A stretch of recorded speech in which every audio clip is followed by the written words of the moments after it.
Welcome to Meadowbrook Memories Podcast. I am Jelly, otherwise known as Glaister Prince, and my co-host is Hitchcock, otherwise known as Alfred Henry. Our mission on this podcast series is to explore the stories behind the magic that was created at Meadowbrook. When over a span of 4 years, between 1982 and 1986, we saw the transformation of a small co-educational school with less than 1,200 students, 800 boys, 800 girls and 400 boys into a successful sports and scholastic champion, winning 7 major trophies, 3 Sunlight Cup, 2 Topping Cup, 1 Walker Cup, and 1 Nutriment Shield. And to crown these achievements, Meadowbrook also produced 2 Rhodes Scholars, Garfield Creary in 1987 and Andrea Wright in 1989, both graduates of Meadowbrook in 1983. In this podcast series, we'll be speaking to persons, both males and female, who were actively involved in this incredible journey, along with friends and staff at Meadowbrook, which inspired the environment which created this golden era. We hope you enjoy our discussion. Please give us as much support and encouragement as you can on whatever social media platform you are listening. Welcome and thanks for joining us. Alright, ready? So, remember to like, share, and subscribe these Meadowbrook Memories podcasts so neither you nor your friends will miss another Meadowbrook conversation. Thanks. Go. Today is Sunday, March 12th, 2023, and welcome back to another conversation about Meadowbrook Memories. Me, as usual, Glaister, our Lance, our Prince, our Jelly, and by now, don't know say any one of those names will do. My first course this week is a man who I say as Meadowbrook magician skipper because he inspired a group of players to pluck victory out of the jaws of defeat in 1984, which ensured that our first victory in 1982 was no flash in the pan and inspired our dominance in schoolboy cricket for the 1980s. So welcome back Skipper Marston, a member of the Hills Posse, who the Hills Posse punched greater than them weight in their contribution to Meadowbrook High School. So you should go back to number 2 and listen to Gary Marston, Meadowbrook Memories, and subscribe and hit the notification button while listening. Our second co-host will join us later in the conversation, barring technical difficulties. This man is also a member of the Hills Posse, and his Meadowbrook Memories can be heard on episode number 56. So listen to Raymond Robinson and hear the story about the most underrated footballer who ever come to Meadowbrook. Our guest today is also a member of Hills Posse, ironically. So, and I just remember him as Creamy Liquor Brother or Liquor Creamy. Our guest started Meadowbrook in 1977 and left in 1983 because he had to repeat 5th form, and I did not know this because he was out of school for over a month before GCE or CXE. And at that time, we used to do both exams, GCE and CXE, another transitional period there, as a result of a serious traffic accident. We're getting at that Garfield. He was a member of the cadet force, but his most fun memories at Meadowbrook was behind Bonan Kalalo from Pekka. So we also getting at that. Anyway, the man is here to tell his own Meadowbrook Memories story. So Meadowbrook Memories welcome Garfield Creary, little brother of one of my good friends in 5th form, Lesman Creary, or Creamy as we know him. So Garfield, introduce yourself, my brother. Yes. Big up Meadowbrook. As Gliston just said, I'm Garfield Creary. Most people might remember me from the nickname Weedy. Is a nickname I'm gonna get at some point. In the early part I attended Meadowbrook. And there's a funny story about that nickname, but we'll talk about that later. So, yeah, man, we get it. As you mentioned, must go Meadowbrook from 1977 to 83, so leave probably at the start where described as the golden generation. But, my attendance at Meadowbrook was nonetheless, a significant part of who I am now, and is a privilege at the time, and looking back now, having attended Meadowbrook. Yeah, man. Glad you're there with us tonight, Garfield. Don't worry about that. And Jelly will do. Welcome, Garfield. Jelly will Yes, do. sir. Jelly will Thank you. do for me. No worry. All right, Jelly. Yeah, man. That easy. That's why I don't use the first name. Yeah, it's easy. Yeah, man. That's why I get all I name them, man. Whichever one you call, Jelly will work for me, man. Cause everybody, most people call me Jelly around the sports team and all them. It no matter. Let's call me Jelly.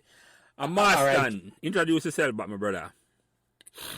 Yes, so this is Garfield Marston, another Garfield.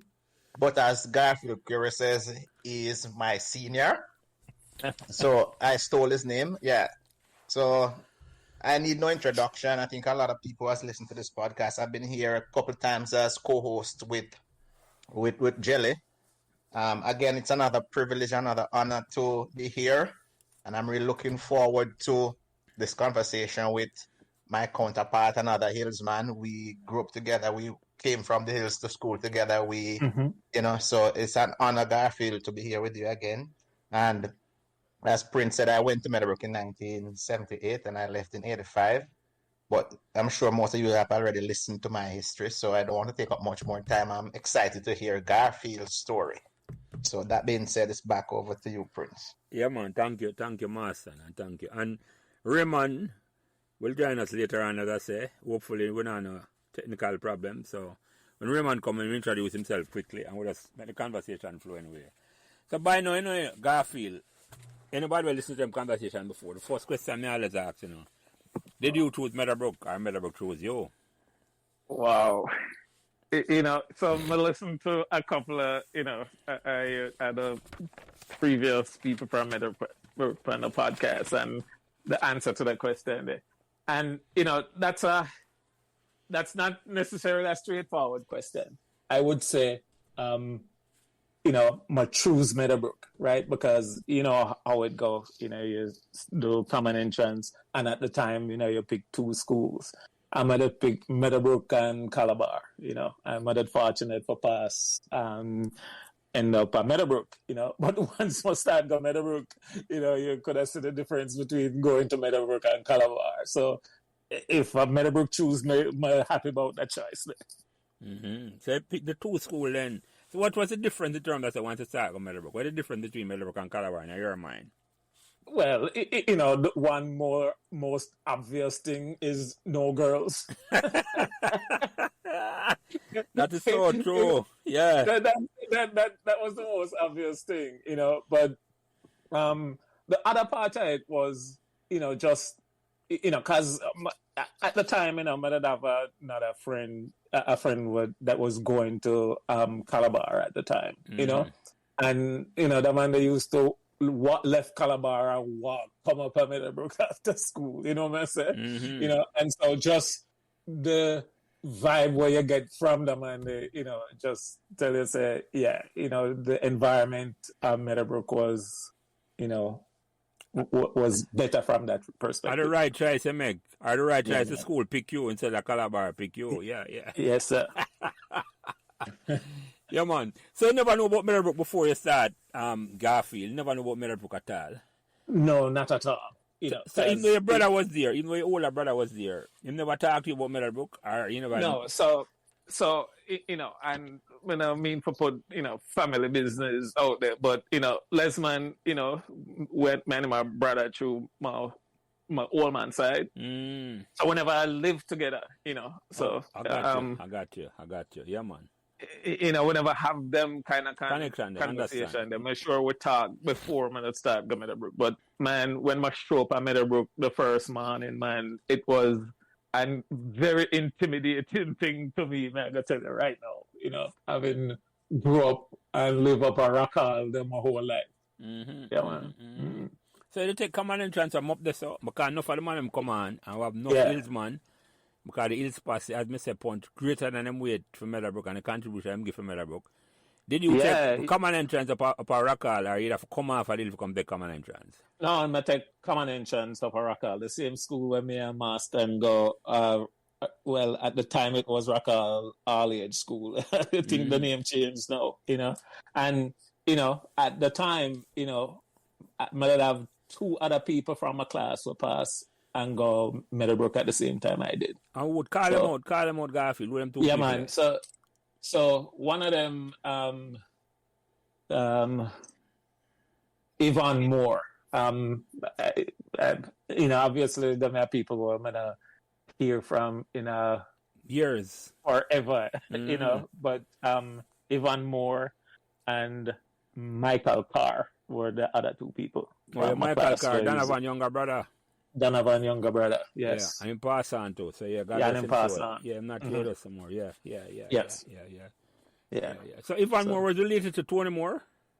You're not sure? I am not sure. Because I know Tony's a Hills man too. You don't know that, Marston? Yeah, man. I don't know, but all of the more of them are panel related. That's probably a true statement. Yeah. Yes.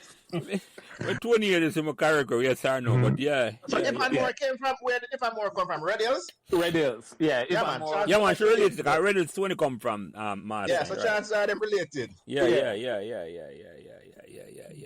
So you come to Meadowbrook now, you never been to the campus before. You didn't know where it was or hear where it was? I never know where it was till the first time I show up there. And I think, when make one visit there with my mother before I start school, and, Meadowbrook was like foreign to me at the time. And what do you mean by that, it's like foreign? Exactly what you mean? What stand out to you? Well, so what stand out was, and this is something where was, at least for the first couple of years at Meadowbrook, at least when me did I go, you'd have, people from distinctly different sectors of life. You know what I'm saying? I know what you're saying, man. Other people have target. Me can't say it for you, Garfield. Yeah. Different color skin people. Know what you're saying? that too, and different money class. Yeah, people, different money class. Yes. And and for me, more than just my perception, rather than down near the bottom, Yeah, man. But I have two brethren in my class, and I remember them named there, about three of them, another man named Delroy Wint.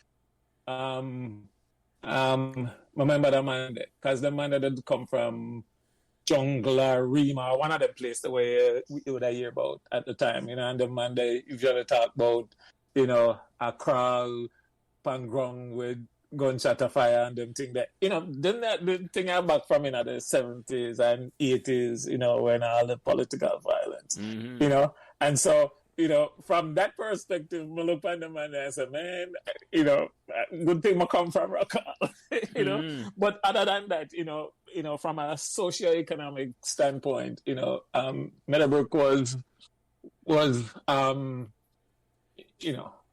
maybe a little bit overwhelming. Yeah, understand what you mean. Because you have never seen nothing like that before. You come in an environment, it's like it's foreign. You could have almost say foreign then when you come to Meadowbrook. That's what man, relatively speaking, yes. At least that's how me did feel about it. No, man, I know what I mean, man. I never have very much exposure. No, I know you once said that, man. That's why I can repeat it. I mean, we come from Pembroke. My sister they come Meadowbrook, so me kind of wasn't as intimidated by you. Because Pembroke a little more middle class, more working class. Because when we come from, I like some of my people, them love it. But yeah, you're right. Yeah. Pembroke. So yeah, me never was as much intimidating. Because my sister go Meadowbrook and my brother they go Meadowbrook. So me come to Meadowbrook and you feel at home, So yeah. Yeah. So the first year you come on campus now, Garfield, what stand out to you the most? The campus itself or the people them? I talk about what your first couple of weeks experience. What do you remember the most? Well, listen, if I have selective memory in that sense, I know, because that's 1977. But one of the things that stand out the most to me was the first building where you see when you come in, and that was apart from where what you call it now, where we used to gather and surprise. The assembly hall. Well, aside from the assembly hall, the first building where you see when you walk in at the campus at the time was the administration building, right? And when we did go for the little visit before school start, that was one of the go, you know. Another building there. Yeah. At the time, one of the things that emphasized in your first little orientation was discipline. Mm-hmm. When you walk in a school, that building there ended up being intimidating at first. It's like the disciplinary block that then, that's what I say. Yeah. Yeah. But then, after the first couple of weeks, though, man, the thing that was most exciting to me was the library. Mm-hmm. And why is that? Building, so that administration building is where the whooping took place. Yes, sir. And I can talk about that. But by the way, before we talk about that, Garfield, say that building that you just go up is a brand new building. Yeah. I didn't know it was a brand new building at the time, but it did seem like it. Yeah. But so talk about that then. That the way I talk about Master just asked you a while ago. Talk about that. No, so back in the days of corporal punishment, so I only ended up Mr. Torp. Mm-hmm. Everybody, Torpedo, was the nickname, for the principal. I'm going to end up in this getting a whooping one time in my whole tenure at Meadowbrook, and man, that was, so in my view, quite an injustice, at least the way I remember it, So what farm were you in? What farm you were in? I was in third farm at the time. Yeah. Right? And this was within the chemistry lab, right? Yeah. And, the class would just have a chemistry test where everybody did bomb. And it was a big deal. And so we did have to stay, the whole class did have to stay after school. Because chemistry was the last class of the day. And the whole class did have to stay after school. And we're supposed to sit down and be quiet. And we're going to get back to this. But I did have a nemesis in my class, And, if you permit me, I'm going to call out the man, the name just cause. Donovan Johns, right? That was the name of the youth in our class. Because that other youth will give me the nickname too, Weedy, where live with me the whole time of the Meadowbrook. And I remember when at the chemistry lab, and the man there just tease me, like him always do. And then I respond, but respond at the wrong time, right? Because, you see when I respond, man, it's like said the teacher, the palm me right at that moment, man. And me and him get sent, go see Mr. Top, and him never want to hear no explanation. So that resulted in the one and only cane in my when we did the Meadowbrook. And him did have pity for me, Him never want to hear me excuse, but I think him did understand, So I think they don't only get like 3 lit.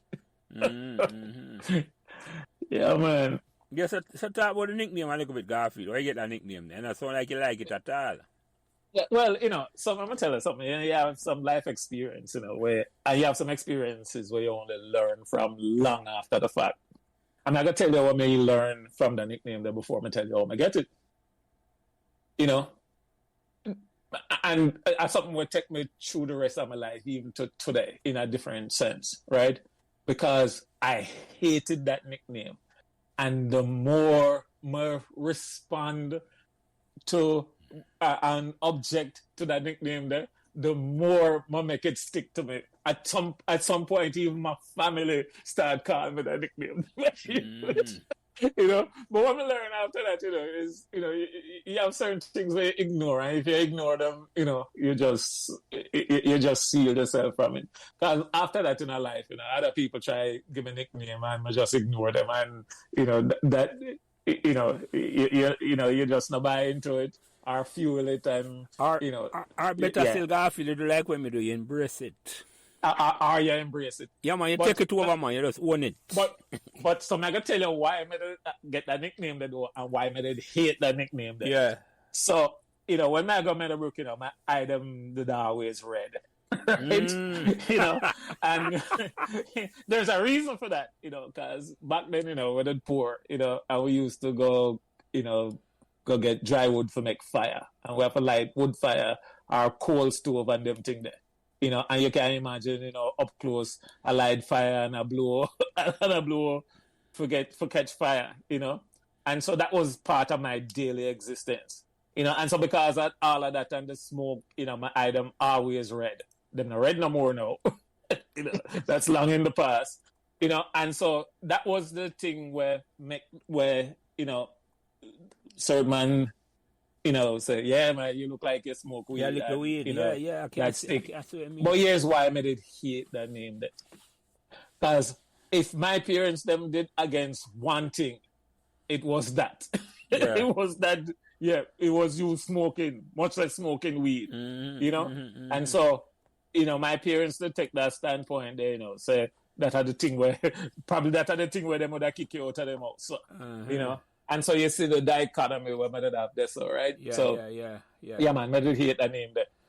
It come around to embrace it after a while still, you know? So, no, yeah. so, you said something I'm not glass over it, you know, because you say you grew up in a such poverty that smoking your eye every day, you come to school, your eye red.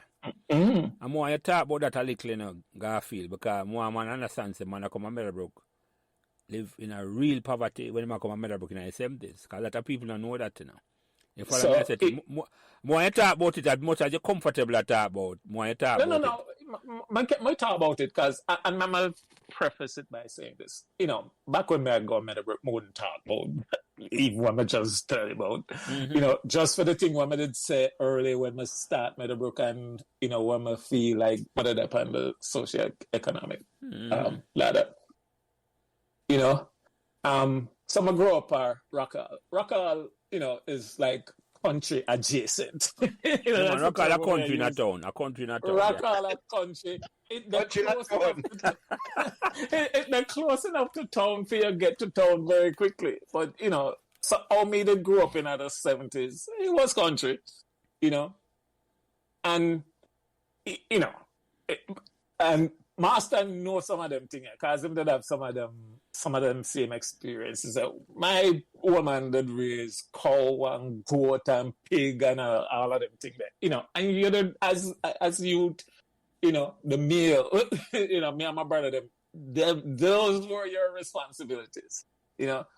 So, you know, I'd have to leave school in the evening, you know. At the time, Meadowbrook, you know, let out relatively early. I think like 10 or something like that. I may have to get home. And I think at 1:20 or 1:40 school. Or something like so. Yeah. Yes. Something like so, you know. And sometimes you can get home early enough where you have whole heap of the day left, right? You know, but, you know, for me, you know, homework wasn't a priority or anything then. You know, it was go feed the goat, you know, feed the pig, them go for the cow, you know, my old man that tie out in the morning, you know, them kind of thing there. So that's how I grew up. You know, when I got Meadowbrook, for example, you know, I have one pair of shoes to wear to school. And I can tell you, you know, an incident where I end up not go to school about a week. I'm a parent, my old lady never knows something not go to school. Because I have this pair of shoes, right? And it was something like what you call patent leather, right? Now, it was kind of a plastic shoes. But they used to get... the Tarzan you talk about? No, man. One shoes I get from foreign, man. Foreign, okay. You know? So I used to get teased about the shoes to begin with because it was a platform type shoes thing, you know? But here's the joke about that, right? One evening I go home from school, right? And enough rain fall. And, you know, but I even remember if I get bus go home that evening there, you know, but where you get off of the bus is another mile walk go to my house, you know. You know, when I reach home that evening, the shoes soaking wet, you know. And the solution to that for be able to wear it the next morning, which we would do before, it was nothing new, was put it next to the coal stove. Because at the time, a coal stove would have cook pan. So if I put it next to the coal stove, to make it dry out. Man, yes, when we get up the next morning and check the shoes Melt button up. the shoes melt up. It could have still go on by your foot, but man, my old lady say, yeah, put on the shoes and go out of school. So we did have some, some uncertainties already, about them thing there, but that was never happening, man. When I said, now I go to school, that thing there, and I left the house, because my old lady used to left the house same time, because she now, coincidentally, my old lady used to do domestic work right this up on Hialeah Avenue, right near school. Yeah, man. My sister used to live on Hialeah Drive. Yeah, man. Hialeah Drive. Yeah, yeah. And so me and my old lady would take the bus morning time, and get off, and we start up Meadowbrook Avenue, and then we go separate ways. While she turned the corner down the way, me turn back. You turn back and go home. I'll go home, yeah, man. I'm gonna do that for about 3 days straight before she catch me. Mm. But she was very understanding at the time. Old man, not so much. And then she carried me go to town and buy me a pair of what we call them at the time, ballet shoes. Ballet. Yes. Yes. Oh, the karate shoes, them what? Yeah, man. The yeah. karate shoes, them what about. Yeah. I saw me end up go back to school, man. So, I mean, look back at them experience, with some sort of fondness, because, for those that I don't think I don't where them used to move. So, yeah. Well, let me ask you something, Garfield. I said something there, I say, I never have noticed, because I know Master and I work for Hillsman Company, a program here before. I never have noticed. So, I say, even when you reach a Rockall Square, you have to walk a mile go a yard from the square. Yeah, man, is exactly a mile. I may look, even these days, I can go up and Google and check to see if I just, just perspective. But yeah, man, it's about a mile. My house was a mile from Rockall Square. And more hills? Yeah, and Raymond was probably about a half a mile, and I was probably about a half a mile. Yeah. Okay. Yeah. Okay. Yeah, man. Uphill and downhill. The whole joke, man. Yeah, man. I went to school barefooted, uphill both ways. What you mean? Oh, you go to school barefooted. Why? Oh, that was when I go all age school up at Rockall. Yeah, me too. Yeah, I went to Rockall all age. I went to school barefoot. Yeah, that was That's a common thing, you're right. That's a common thing then, because in a sense, when you think about this, that's why in the constituency name rests Rural St. Andre, Yes, man. It's a rural area, and it's not a corporate area thing at all. So it was go ahead. And so when you take that into consideration, back again, I go right back to say how intimidated I was going to Meadowbrook, because the way Meadowbrook live, was so different from, the people them around me now and how them live, what I say? Yeah, man, I like night and day. I swear exactly what I said, Garfield. I mean, me never rich, but me never poor either. Me never see the poverty one at all, I did not. My old man never have a car in the 1970s, Master, 74, 75. So me never grew up with nothing much at all. I mean, by the time we learned, my old man have the car in the 2 old, so I never like driving, so we learned to drive quick. So yeah. You see me I said to you. So that's why I see that drive come as soon from early. It wasn't it was because the old man just never like drive at all. So we had to learn to drive to care about the place, So and that's something else I feel. That is very interesting to I did not know that at all, but that is so when because that's something we used to talk about, in general, So you now come to school, come talk about that. You're not going to come to school and talk about that. You keep that close to your chest. Come on, you're shame. Yes, man. Yeah, man. And, if you permit me a little bit, one of my best brethren when I got Meadowbrook, right? Man, did a friend from first farm. And then him did left and go Canada at the end of third farm, right? A man named Tyrone Curling. But then link up with him again, probably when we just start the Facebook thing, But the man that always want. So the first time I go out and spend the night at anybody's yard was the man there, right? and him to live like New Kingston somewhere, you know. So, and the man, you know, did so much want to come on my yard, man, but that was not happening. You kind of embarrassed him come on your yard. Oh, yeah, man. Oh, yeah. So, you know. yeah. I know what you're talking about, man. I know what It you're probably talking wouldn't matter to him, you know. No. And believe it or not, you know, when I grew up, you know, up to the time in the 70s, my old man have a brother who live a country, you know. And he go country, I talk about real country, you know, in a Clarendon, you know. And he go in the house master and him man, the ground, what happened to him is like his wife, they leave him and all them with it. So like, you know, and the children have gone foreign and him never really take care of himself. And the ground, it was dirt ground, master. And you talk about poverty. Wow. Wow. Yeah, I tell you, that's how me at 6 I remember I tell the man I school that and I'm a laugh. But me never really feel no way for that. But you're right, me come from a different environment than you. Comfortable at talk about that and I say, yeah, my family will live a certain way. Me I say, right. Yeah, I tell you, me never see that before, master.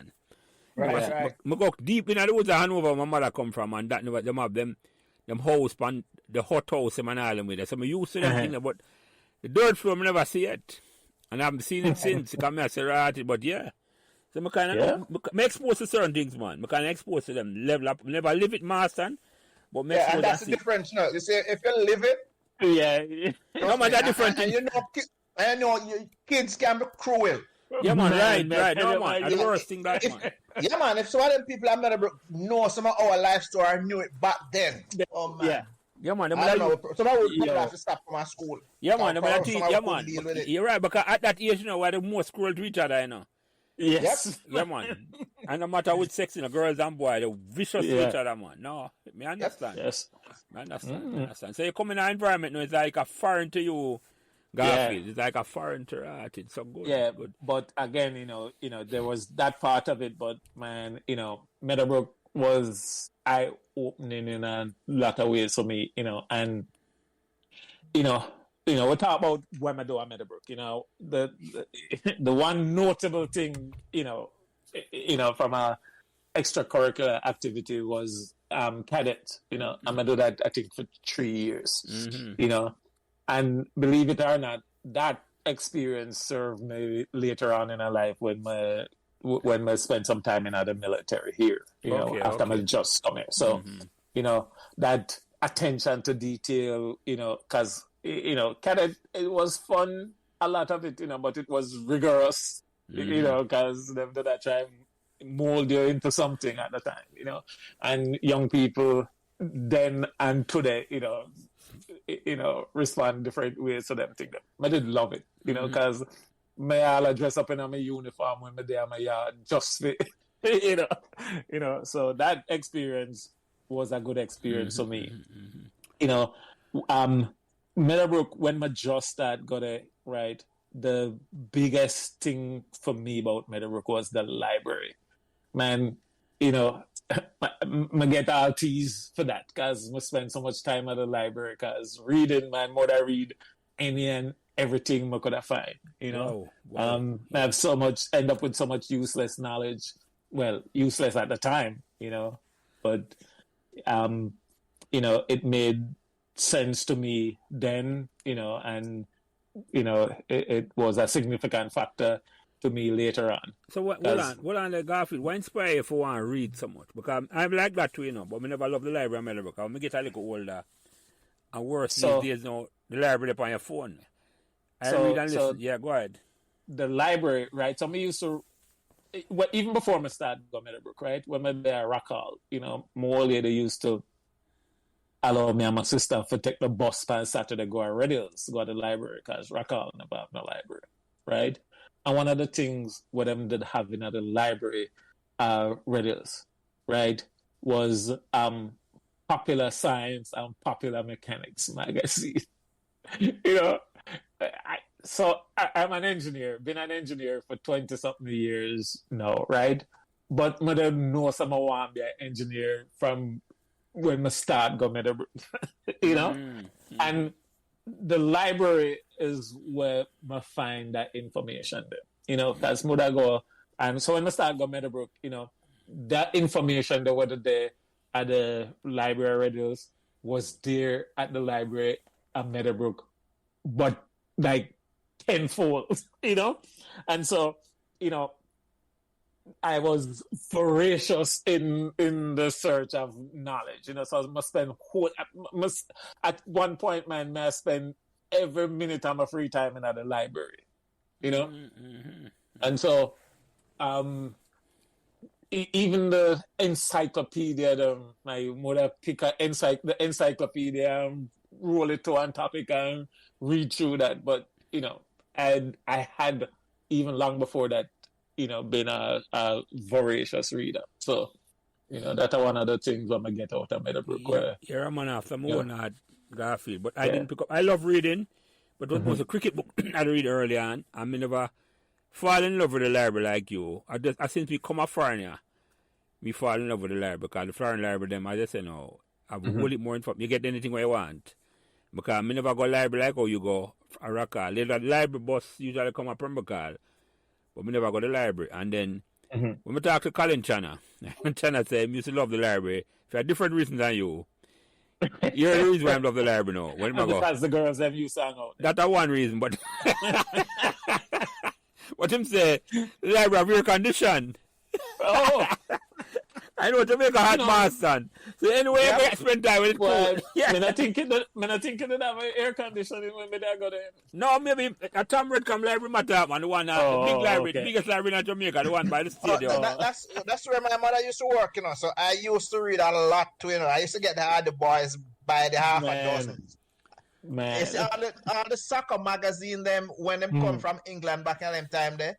My mother used that is how me start support Liverpool and know about English league football from back them time then from the 70s now. Yeah. I would get all these soccer magazines. Yes, that was Tiger Scotch and the magazine of Marston. Yeah, man. Me used to read a lot too. Sometimes I see all some of them, but I read all three of the boy in a one day during the summer. Yeah, man. Yeah, I mean that to Marston. Yes, sir. I mean that to me. Yes, read. man. Me never love, but me I read any book when me get me handspan, man. All the boy them read off Marston. Yeah. I'm gonna see all newspaper I wrote and stop and pick up and read. Come on.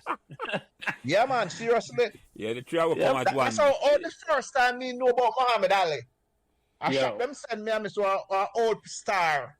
Remember the star? Yeah, man. The star. Yeah. Yeah, I picked up and I read about Ali and Fraser. So that's the first time I ever hear about Muhammad Ali. Yeah, man. Yeah, man. When you read, you go to a different world, Garfield. You read. Yeah, man. And boy, mother always have my head in the clouds, in a sense, So, yeah. Listen, so, but talk about some of the friends that you know when you just come to Meadowbrook, where you remember. All right, first form. There was this girl in our class, so I didn't really like her. I mean, like her. We were friends. Her name was Monique Stennett, I think. Yeah, was her name. I remember. Yeah. I know Monique. Yeah. And then who else? Some of the name them escaped me. Valerie Husey used to be in my class at the time too. She have a sister in my class, Joan.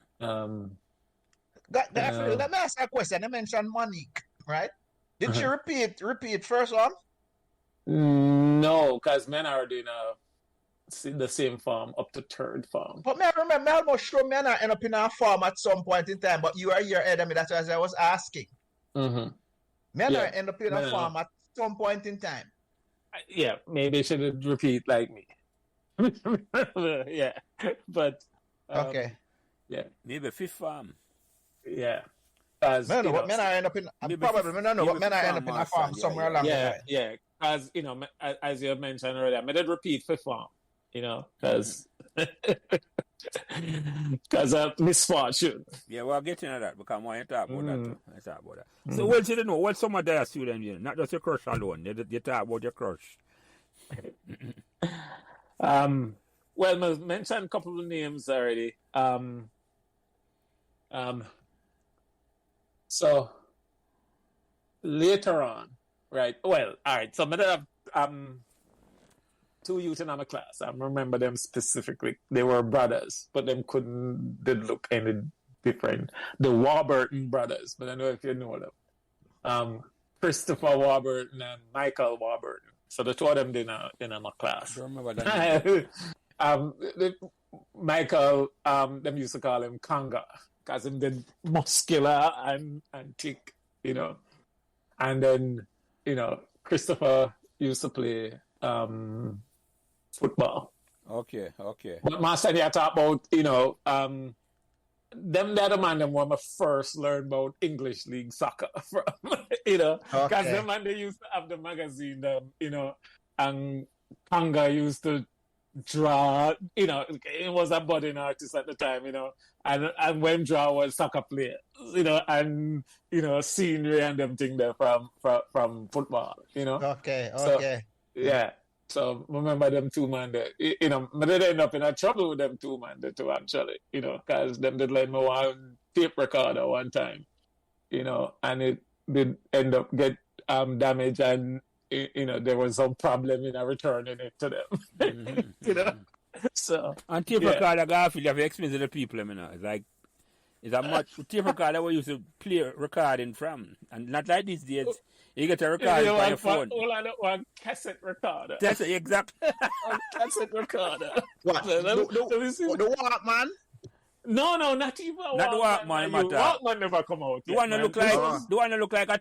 You know, you're talking about Garfield. Exactly the one, the longish one. Yeah, man, they have a red one for the card. Yes, yeah. 4-button on top. Yes. Same one, master. Same one. Yeah, man. So, you know, so the man that live right up, you know, as you start go up the hill, you know. In a lease flat, so, yes, a lease flat, right. Yeah. Right, you know, so up there so the man that live, you know, and so, you know, I used to stop at them man there every once in a while, you know, and one time I there and them have this tape recorder just, you know, throw down in one corner, and, you know, it wasn't hard to convince them to lend it to me, but at the time, them never realized, I give them, did I give me, you know, so, yeah. Yeah, so what's some of the teachers them you meet along the way, guys? That was some of the teachers them. Well, I can't even remember the teacher them name in my youth. You must remember Mr. Gooden, I was in cadet. Yeah, right? man. Well, you know, somebody, listen, it's not even just time, you know. Mr. Gooden, I definitely remember, you know, Mr. Thorpe. You know, if you can remember anybody else, you know, you can remember Thorpe. And you made I think about it with you, and you know, I'm gonna remember a couple of names. I think I should have to write them down because right now, you know, I draw a blank. No, man, that's all right, Garfield. That happens sometime. You come and say, you remember just fade away. I was sending someone. I never sent the yearbook then. Yeah, so about the yearbook. So if you notice how you look, you know, see me in none of them yearbook though. Right, because and everybody take yearbook pictures. I could have to take it, yeah. Exactly. So 1 year I do a yearbook picture, and it was the first year, 1977. Yeah, okay. So if you have that year there, you will see me in there. Otherwise, not at all. Yeah. Yeah. You know, I'm gonna think about it now, and I'm thinking, I'm gonna want to think about it. Say, man, that was such a small thing. Why? You know, did I have no foresight? You know, saying, so man, that would have been important to take pictures, but that wasn't up to me. Yeah, because you had to pay for the pictures, right? Exactly. Yep. Yeah, exactly. Yeah, man, it's a casting, man. It's not everybody can afford it, and that's it. So, you know, if not think, say, but a matter of fact, you know, I think, say, 40 years later, you can look back and say, why you want to see it. 45 years later, to be exact. Garfield. Yes, so, yeah. You're not about that at all. You're not about that at all. So, you say you remember some of the teachers, man, some of the people. Mm-hmm. So, you started Meadowbrook now in 77. And earlier, Master and the Dark of the year, how you get the name Garfield. You want to explain to us about that? Yeah, so, you know, and boy, I just feel so old and I talk about them things, you know. So, back in the days, we used to listen to cricket by radio, right? And, you know, round my little, you know, neighborhood, there's a, you know, 19 mile. That's what, and the place name 19 mile because you have a milepost marker, right? There's a 19 miles from Kingston. Mm-hmm. But if you go the other way, around to Stony Hill Way, right? Yeah. 19 miles from Kingston. So anyway, so that's a local community. So there's this phenomena when cricket up on the radio, right? You know, I'm on Liquor 6, right? And you hear people like shout all over the place because everybody listen to cricket, right? It just so happens that one of those people shouting was always my mother, right? Because she was a big cricket fan, you know, and only after, so me never link cricket with my name till a good while after. And me and my lady have the conversation. I say, what? How could you not know say your name after Sir Garfield Sobers? She'd have hopes for you, man. I think I would have to check it because I think my born the year when him licked that double century or triple century, whatever. 365. No, Yes. it wouldn't have been that. It made that 365 the 1958. That time before I was born. Okay. Yeah. So something. But him name is well known before, man. It wouldn't be not it all, was well known. Yeah, man. So and my mother loved cricket, so that's how I get that name. So you come on Meadowbrook. You never have the skill for playing Meadowbrook, as you said earlier. Did you follow the cricket in terms of say? Listen, did you watch Cool Boy cricket? Or you watch Marston play? You watch Weir play when we? Yeah, man. I used to watch anybody. I used to watch cricket match. Well, to an extent, right? Because there is always the conflict between cricket getting home and I'm gonna take care of business. And watching cricket. Yeah. But cricket. So I've been a cricket fan. I still watch cricket on TV. No, So I know something I'm gonna give up. One of my misfortune, right, was Tiffin were to go watch a cricket match. I tell you, so my brother, my younger and my older brother, they both got St. Mary's College. And one day, them have a cricket match at St. Mary's College, and we did the other yard, and them decide, so them I go and me decide to go and I got Tiff where I got to, And I go, I wait for my cousin, cross the street from one yard with some bad dog there. And the gate is supposed to lock, but it never locked. And the dog then run me down and I jump over banking and drop down at the banking side and broke my foot. Wow. Just because when that team for a cricket match. The lesson I learned from that, is why, maybe I should give it a second thought. But when I Meadowbrook, I used to watch, I was a big fan, but boy, I never have the skills, at least, I never think, for play, All right, so let me ask you this then, Garfield. Let me ask you this. When we won in 1982, you were still at school. And I know it's about the time when you said you had the accident. Did you have the accident before we won Sunlight Cup, or it was during that time there? Well, I mean, I remember any. Okay, all right. So talk. What? Yeah, go ahead. Go ahead. No, what I was going to ask is, do you remember anything about us winning in 1982? What do you remember about that? Why, not much, because in 1982, I was having my,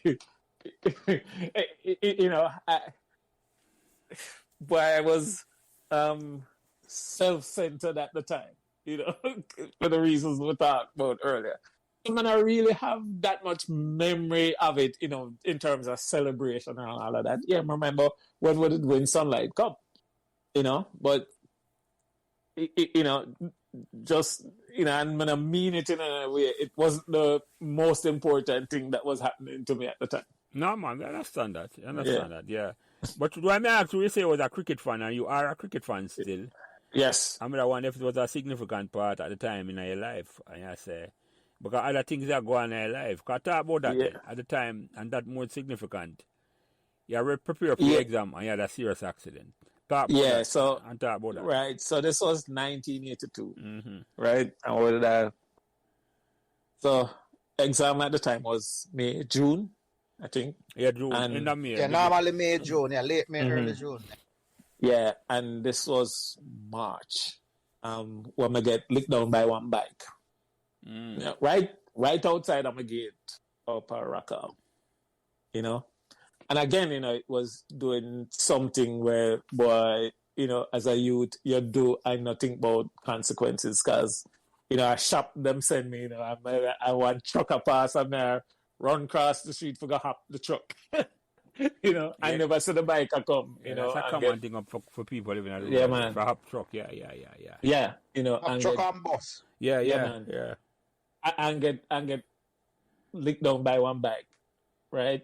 And when I never even know say it happened, I wake up in a hospital because I'm unconscious for how long, and when I suffer serious injuries, I never break no bones or anything, but my face, man, because my face hit the pavement, knock out couple teeth, couple my front teeth and thing, face scarred up significantly, Actually, I take that back. I did fracture my jaw.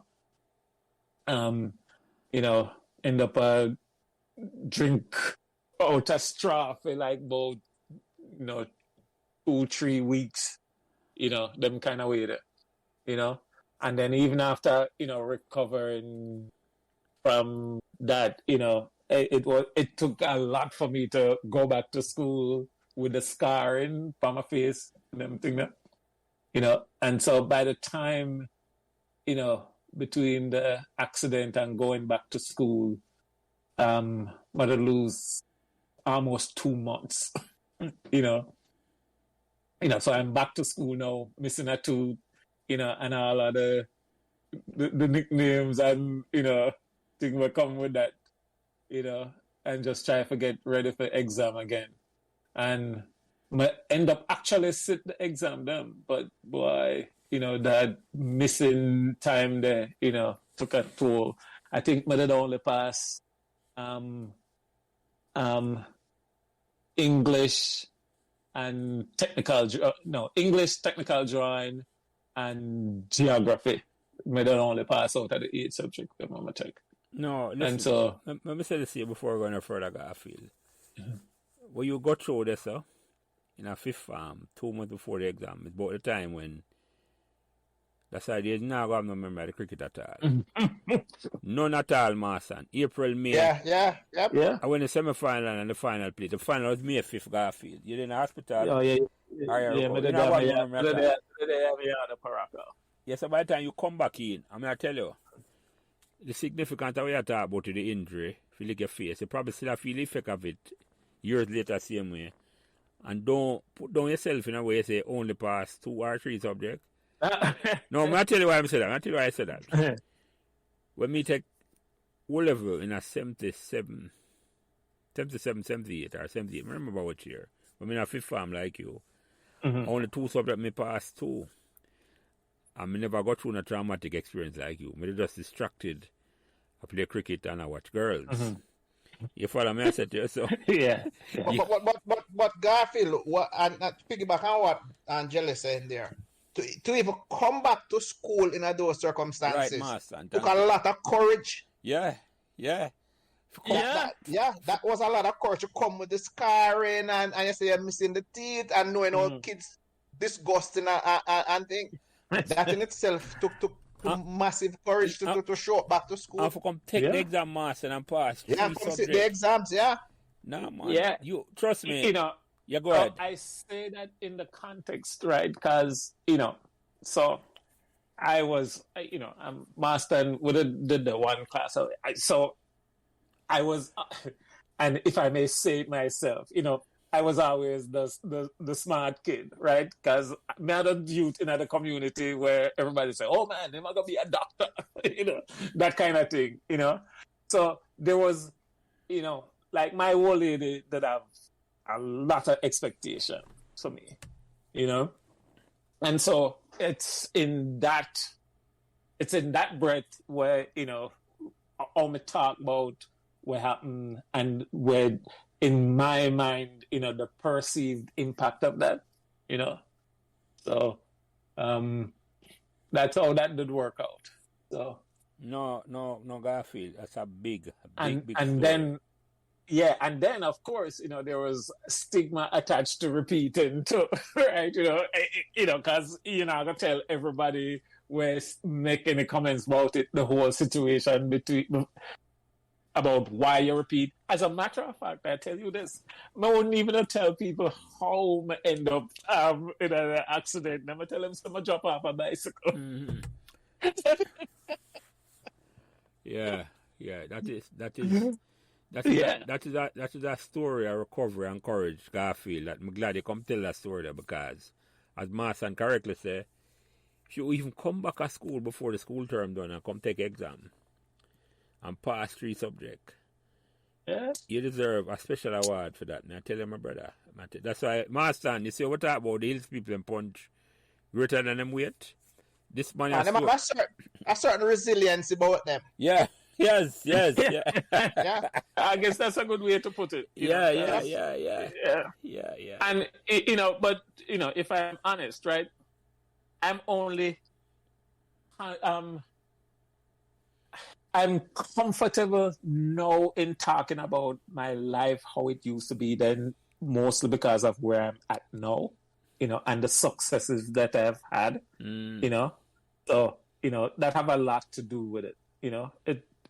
Some things will take me a little while, just because of opportunity, but, getting the opportunity and, taking advantage of it and making something, out of it, give me a whole heap of confidence now for go back and talk about, things as they were. And what that does, Garfield, it says, okay, where you come from are those circumstances don't really define you as a person. Sir. Back then, you thought that it did.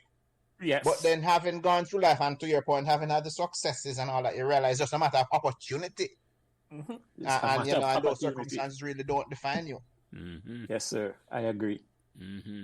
I know what Marcellus Garfield and to you, Master, I'm really thankful that when Garfield reached out to you, and you could have reached out to me with anybody, that he called me and said, Jelly, this man I need to come tell him story, because this story needs to be heard for him, for you, Garfield. It is almost a cleansing thing for you that he can finally tell the story without a feel ashamed about it. And more importantly, it's when you talk about Meadowbrook hear that story, he will be inspired, and I say, yeah, if Garfield can do it, me can do it too. Yeah, and let me say it this way, just to because I talk about achievements, and if you permit me, just talk about myself just a little bit. No, just man, about talk about yourself as much as you want, Garfield. I give you all the latitude. Because the journey to here was a long journey, but I gotta start from where I'm at now. Right now, I work at NASA, right, and I've been at NASA for 21 years this year, right? And right now, I am the branch chief for a group called the LIDAR Science Group. And this is a group of climate scientists, right? I have 27 people, civil servant scientists in my group. And out of the 27, I think 18 of them have PhDs and the rest of them have master's degree, right? And so these are scientists who are upon the forefront of climate science, where they might develop new technologies. Cutting edge technology, I call it, Garfield. Yes, because that's what we do. Cutting edge technology for monitor the environment and tell you, how things are changing and, and what you can do about it. So these are the people that I manage, right? I didn't start out doing that. I started out at NASA as a design engineer, worked up my way up, did project management and people management. And, this is where I'm at. I was asked to take this job about a year ago, because I was in engineering at the time, chief engineer on instrument development. But with the scientists that work for me, the scientists come up with a way. So how it works, they come up with, they have a problem, right? There's methane in the environment and what's the impact of methane upon the environment, and then figure that out theoretically, then them decide what measurement them want to make. And then now, once them decide the measurement what them want to make, then them start work with engineering now to decide how them are going to make the measurement. And so me did upon the engineering side of it, right? Instrument development, build stuff and send it to space, for you do the measurement. But, them would want somebody would have that sort of engineering expertise, but know a little bit about the science and strong people management skills. And so that's how I get recruited for that job there. And so this is where I'm at, from when I talk about when I come from a light wood fire and I tie out goat and thing, and I got Meadowbrook and them thing there. So, all things are possible. I didn't always know someone want to be an engineer. And so everything what I do was to get there, So the journey what I take for get was kind of long because, I'm coming from Jamaica, go to New York, and then end up enlisting at the Navy, spend 6 years, go back to college while I was in the Navy, get out, do several engineering degrees, start work on a PhD, before I get the job at NASA, and once I get that job there, I had due to diligence, had a lot of success. NASA is an organization where rewards success. And so, unlike a lot of places, it doesn't really matter what you look like, because it's a success-oriented organization, because we send people to space, and people's life depend on it. So it's a success-oriented organization. So no matter what you look like, if you're successful, you will make it. And so, that's how, I get from there. So, there's a lot more to it, but we don't have time. No, man, I understand. I'm proud of your achievement, my brother. It's a merit-based. So, yeah, go ahead, you want to back up and start a little bit at the beginning of the journey from Meadowbrook before you leave school? Yeah, so when I leave Meadowbrook, there was no going to college, because, my people have never had money no not money there. and everything. So, but I have to go get a job, And as a matter of fact, the first job when I start out was a construction work, You see when you stay at town and look and see them house all the way up at the top of the hill, the big house there. That's what my first job was. And then, do that for a couple of weeks for it. I said, boy, that's not going to cut it for me. And so I end up get a job after that. I do survey. Remember back in the days of the all media survey. Well, me I did one of the people and whether that walk around and survey. I did a survey. Yeah. And then I got my first, after that job, I got my first breakthrough because I applied for a job. When I seen at the newspaper, they want somebody with no technical drawing. And it never have no details, And so I show up for an interview. And, them ask me questions, about school and education and all of that. And my youth, towards the end of the interview, the woman who interviewed me, she gave me a sheet of paper and a pencil and she said, draw a tree. To this day, this is one of the most extraordinary interviews I ever have. She gave me a pencil and she said, draw a tree. And my draw a tree, the best tree we could have draw, and put food on it, and then right on one of the limb, draw little birds and over the tree. It's over here, man. The thing, man, she said, right there, so you're hired. Right away.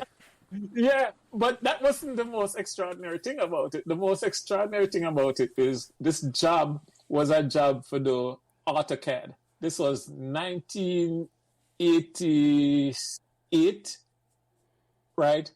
And so I was one of the first people in Jamaica to learn for the AutoCAD, right? Computer drawing. And what's AutoCAD? What's AutoCAD, Garfield, for the record?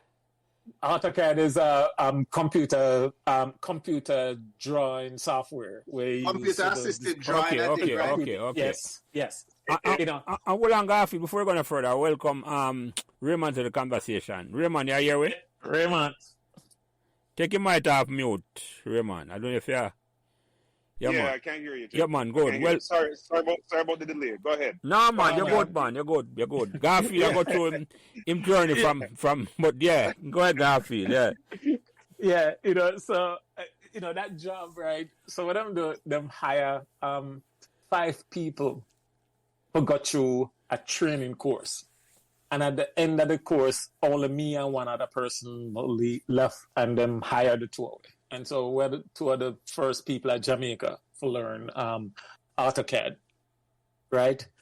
And so this was working for a company named ADB Consultants, and it was owned by Matalan.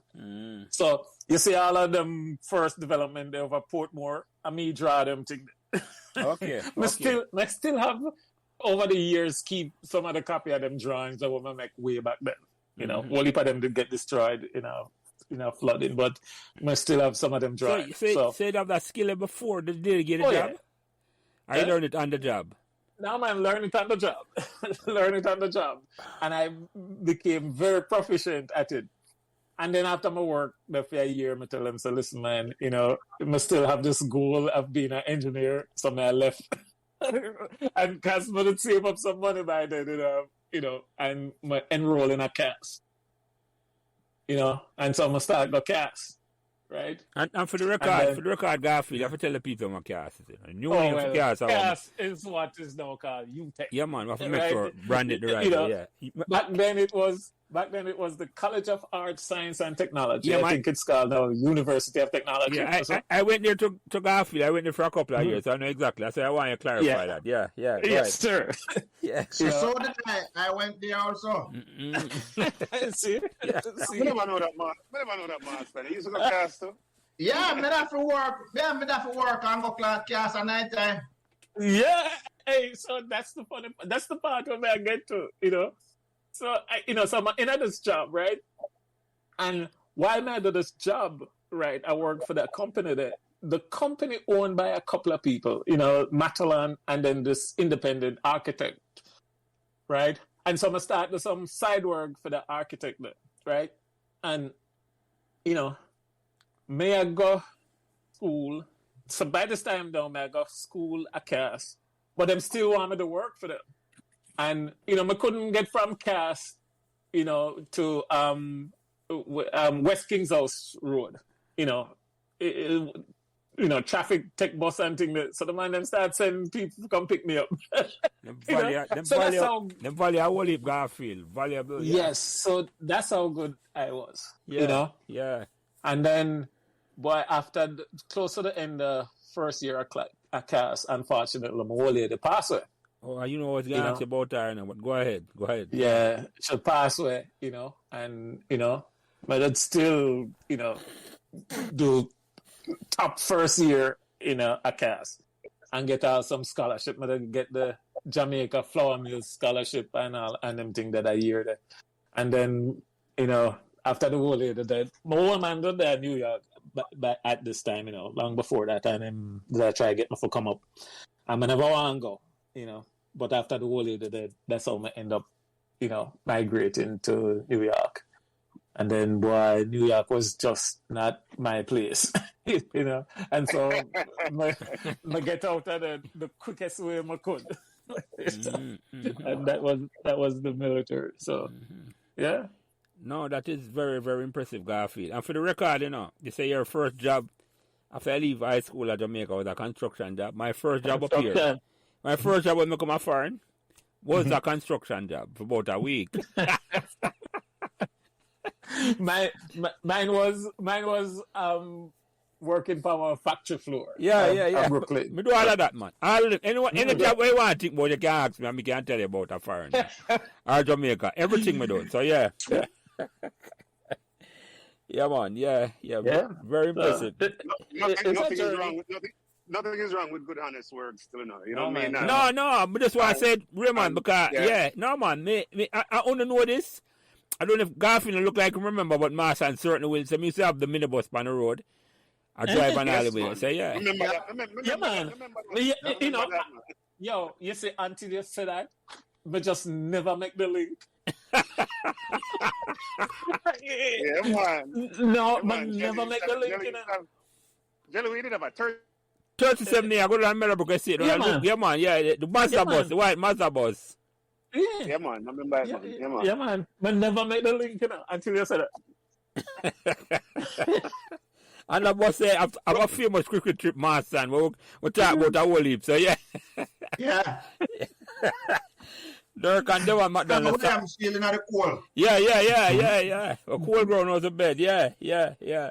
No, man, we just mention that, Raymond, because anybody who listen to them thing, yeah, we not this no work, or say nothing at all. We just say, well, I'll go through all different type of work, and we end up at different Just things. a share with journey. Yeah, exactly. Yes. Yeah, and I was just alluding to was the fact that I know from personal experience enough of we will come off of the hill, right? Because we're not born with no gold spoon in our mouth like most of it in our yard. So we end up doing, me used to sell encyclopedia up and down Reddit's up and down, right? Just like master never. So, you know, we do what we have to do, you know. And Yes, man. I think it's part of the DNA of the people that will come off of the hill, you know what I mean? Because we're going to fight. You know what I mean? Yeah, man. Definitely. Yeah, I'm going to talk about that earlier, Raymond. I always have to mention that, you know, I have the Hills Pass, man, and the representative of the Hills Pass say, them punch greater than them weight, you know. And I tell you, after me, your Garfield story tonight, yeah, and you might have known it before, Raymond, because you say you're close to him, but Garfield get in an accident and have to come to school 2 months after the accident, a serious auto accident. And I said, this man is so resilient. In my mind, I don't hear no more so resilient than this. But can't bike click him down and him come take him come take the exam and still same only pass 3, you know, Raymond. That's what I said to me, him only pass 3 subjects. And I tell him, say, Raymond, me have an excuse and me only pass 2. So in my first take. Yeah. You know, as I say, you know, it was the expectation, you know? Yeah, no, I'm just putting that context. I'm putting that context, Garfield. As me say, remind nobody before, when I say this, I want to say it in front of you, because the fact that Marston called me and linked me up and said, boy, Garfield, I mean, forget Garfield, I'm glad say bring him on, Marston. The fact that I didn't know him brother before, it never made a difference. But I say, I'm glad you come tell the story here, sir, because your story is a very, very impressive story. I'm glad. Needs to be told. Phenomenal story. Yeah, man, I'm glad you get have an opportunity for talk it to the whole of Meadowbrook and the whole world. And you say, it's nice at you. So we have some... Yeah.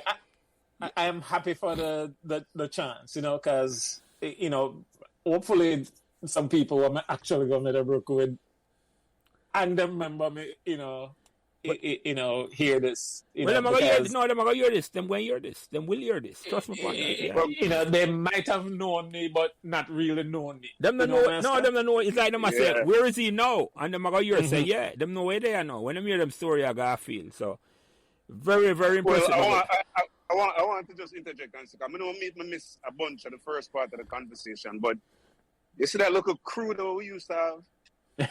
Right? Marston, me, Weedy. I don't know if you introduce yourself. Yeah, man, him talk about that. Him talk about that. Weedy are your real face, right? But yeah, we'll talk about that. Clifton Lichmore. Yes. Listen, man. The idea that you come from a place where most people don't even know, and we're kind of in obscurity, and we kind of pull our own selves up. Mm-hmm. And along the journey, we try to stay in touch and help each other out to where we are now as men, and all of us have families. To me, that is the beauty of it. And, you know, the kids going to school now, the relationships that you have at Meadowbrook, the ones that matter are the ones that you can carry on through life. You know what I mean? And it don't matter how long I talk to these 2 guys, man. Anytime I pick them up, people...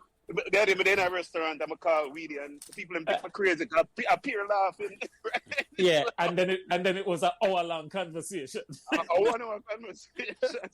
So those things to me are really powerful, and I hope, you know, the kids at the school listening to this, if it becomes part of the archives, them understand the relationships, the deep relationships matter. Those really matter, you know. So yeah, man. Yeah, well said, sir. Well said. Yeah, man. Yeah. I agree with that. Really. I agree 100%. I agree with that. Yeah. And just to follow up on what Garfield said, in terms of people at Meadowbrook who knew him, but didn't know him, there's an opportunity for them to know him. But more importantly, for the kids that are there now, the story is an inspiration for them in how you overcome adversity. Yes, man. Yeah. Yeah, man, Yes. that's exactly right. That's why I wanted him to tell the story, my son.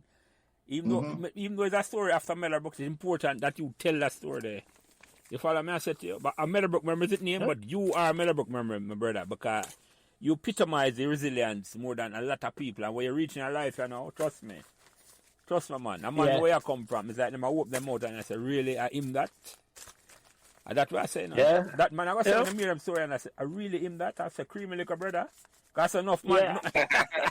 Yeah, you know, and one other part of it, you know, is the thing where get instilled in going to school, you know, because, you know, this talk about the importance of teachers and your interaction with teachers. Because one other thing, remember, you know, and Garfield and Raymond know this because them go through the same thing, you know, Longfellow, the heights of great men reach and kept were entertained by sudden flight. While their companions slept were toiling onwards through the night. Me do that kill me with that one in a grade 6 Garfield. Oh man, tell you, Miss Dudney. Yeah, you know. Yeah, man. And so that now. yes, man. I'm a live through that, you know. I'm a live that. And so when we talk about, you know, it not really matter the job where you do. You say it, Raymond. Is how well you do the job. And listen, that was my motto. Anything where you do, work doing, you should do it well. I'm going to live by that my whole life. Yes, man. You know? Yes, man. So, Man. And Garfield, I'll add this too, because I think part of that comes from is an attitudinal thing, you know. Mm-hmm. You know, the idea that, boy, when you do up on the hill and the bus left you and you realize you have to walk 2-3 miles.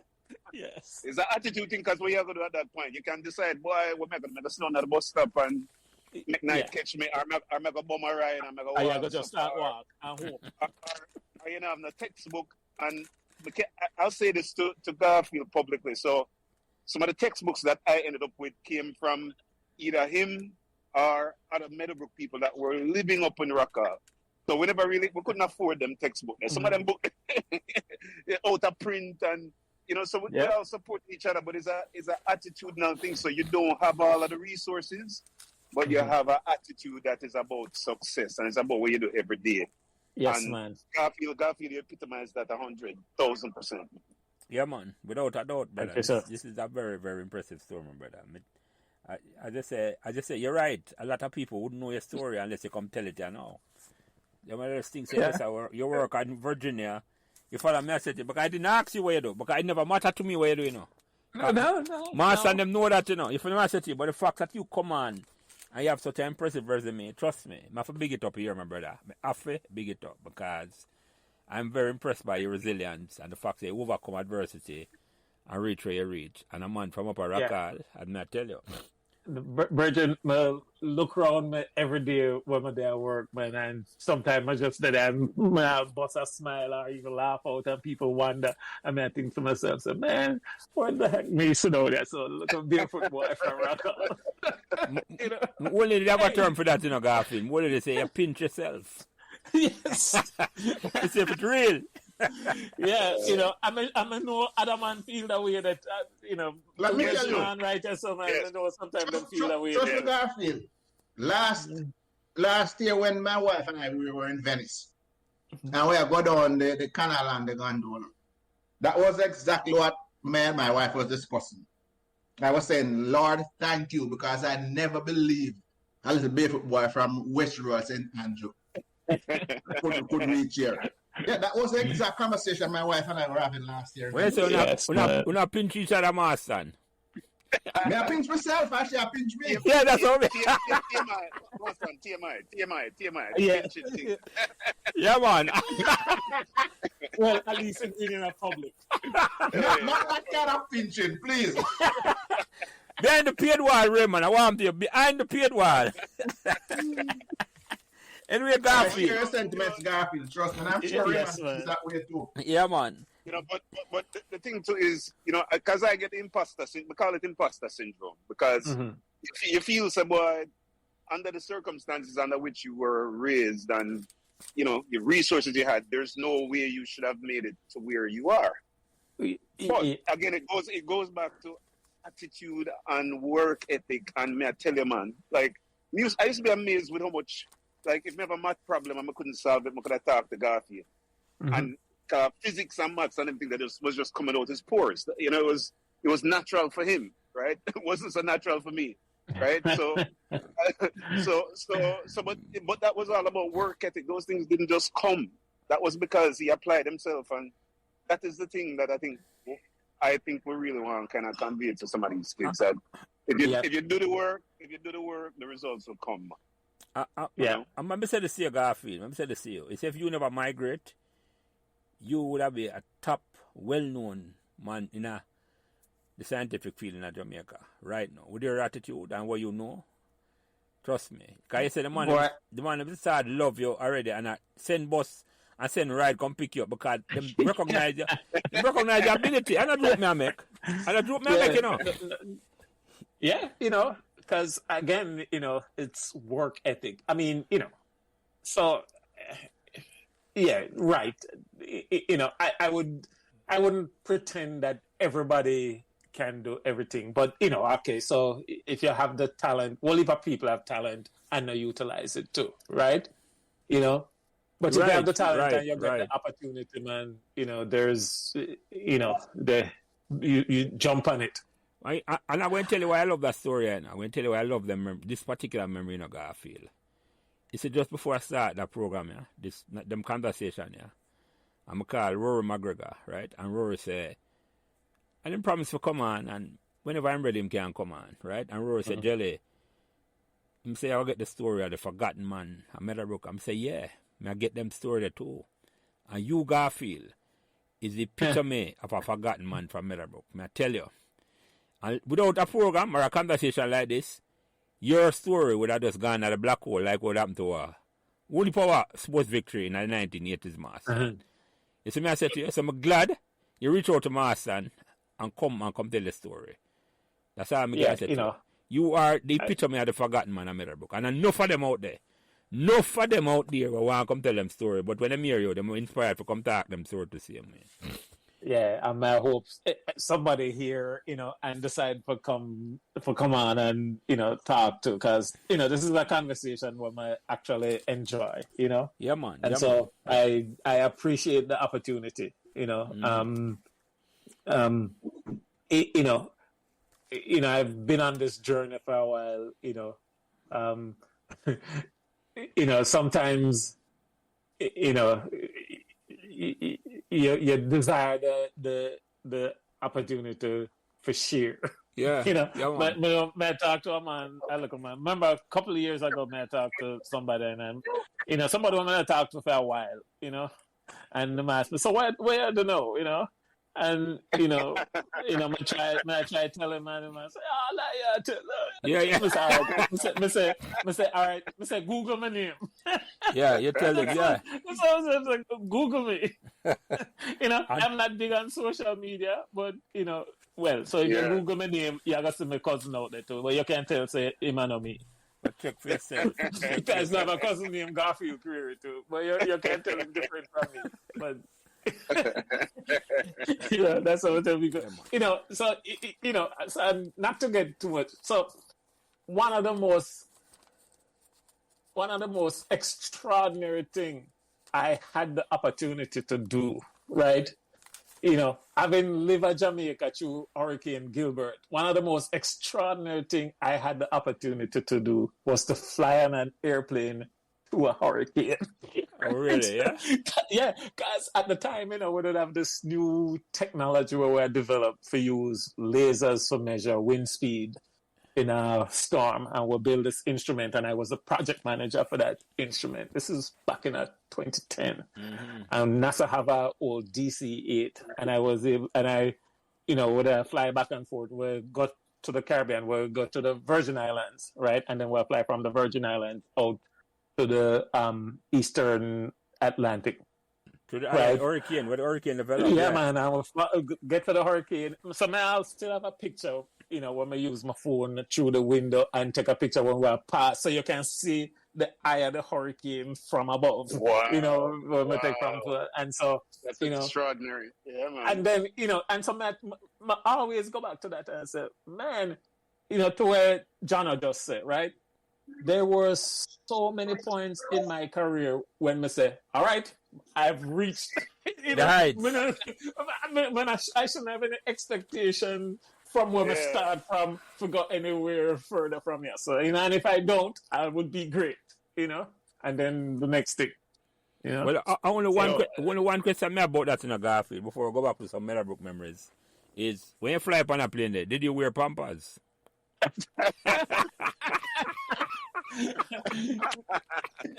Because I would Raymond and Master, I would have to wear that because when we go for the theme park ride them there, so I dead me, I want dead. You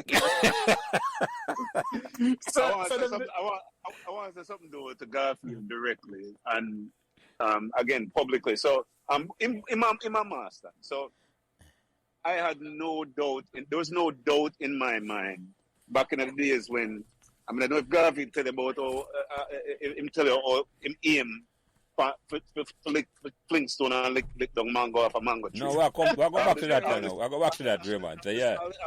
All this long conversation is great, but I know him now. I'll tell you about that. But what I'm saying though is that I had no doubt even back then when we had Red Mango Tree all the way down to Foot of the Hill that he was gonna be great in life. He was gonna be because he was a great person. You understand me?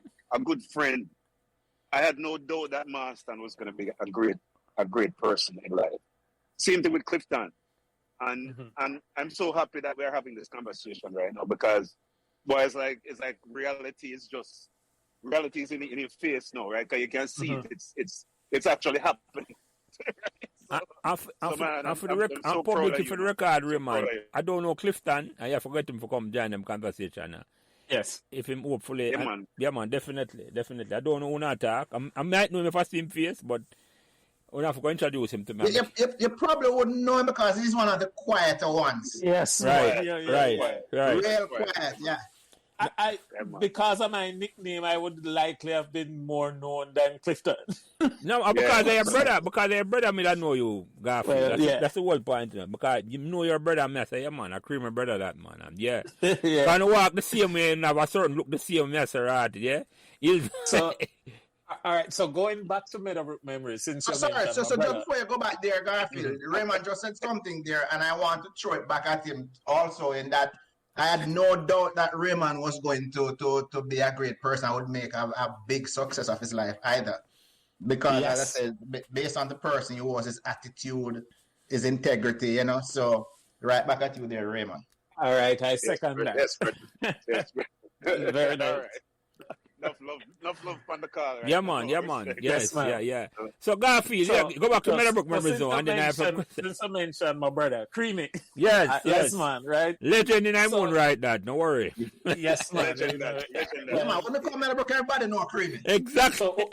So when he started going Meadowbrook, you know, he was, let me put it this way, he was highly regarded. Yes, that's an understatement. As I don't know, my two virgin and Panaka probably remember this thing, you know, we start coming in the days when the man them in a fifth farm used to give you 5 cents for go buy lunch. Yeah. And bring back change. Bring back change. Lunch cost 5 cents. But I used to give you 5 cents and tell you to go buy lunch and bring back change. And the first time a man tried to do that with me, I can't even remember his name now. Let me tell you, Terlong. You remember that name there? Terlong. Yeah. Patrick Terlang. Patrick Terlong. Yeah, man. As insisted in my class. Patrick Terlong was the first one who tried to do that with me, man. I said, oh, you know, my brother Creamy. So I saw Creamy exempt me from all of that, you know, for first time. Yeah, man. You need to get him on to come talk. No, man, definitely, man. As I say, I talk to him when we just start them thing, man, because him reach out to me and I say, Jelly, you know what I love with them program, yeah? It just really, you know, you just keep it. I say, yeah, man. Because I don't know Creamy good, man. Because as Master say, I remember I play on the cricket team. And one thing I remember, Garfield, I don't know if Creamy could have throw with 2-1.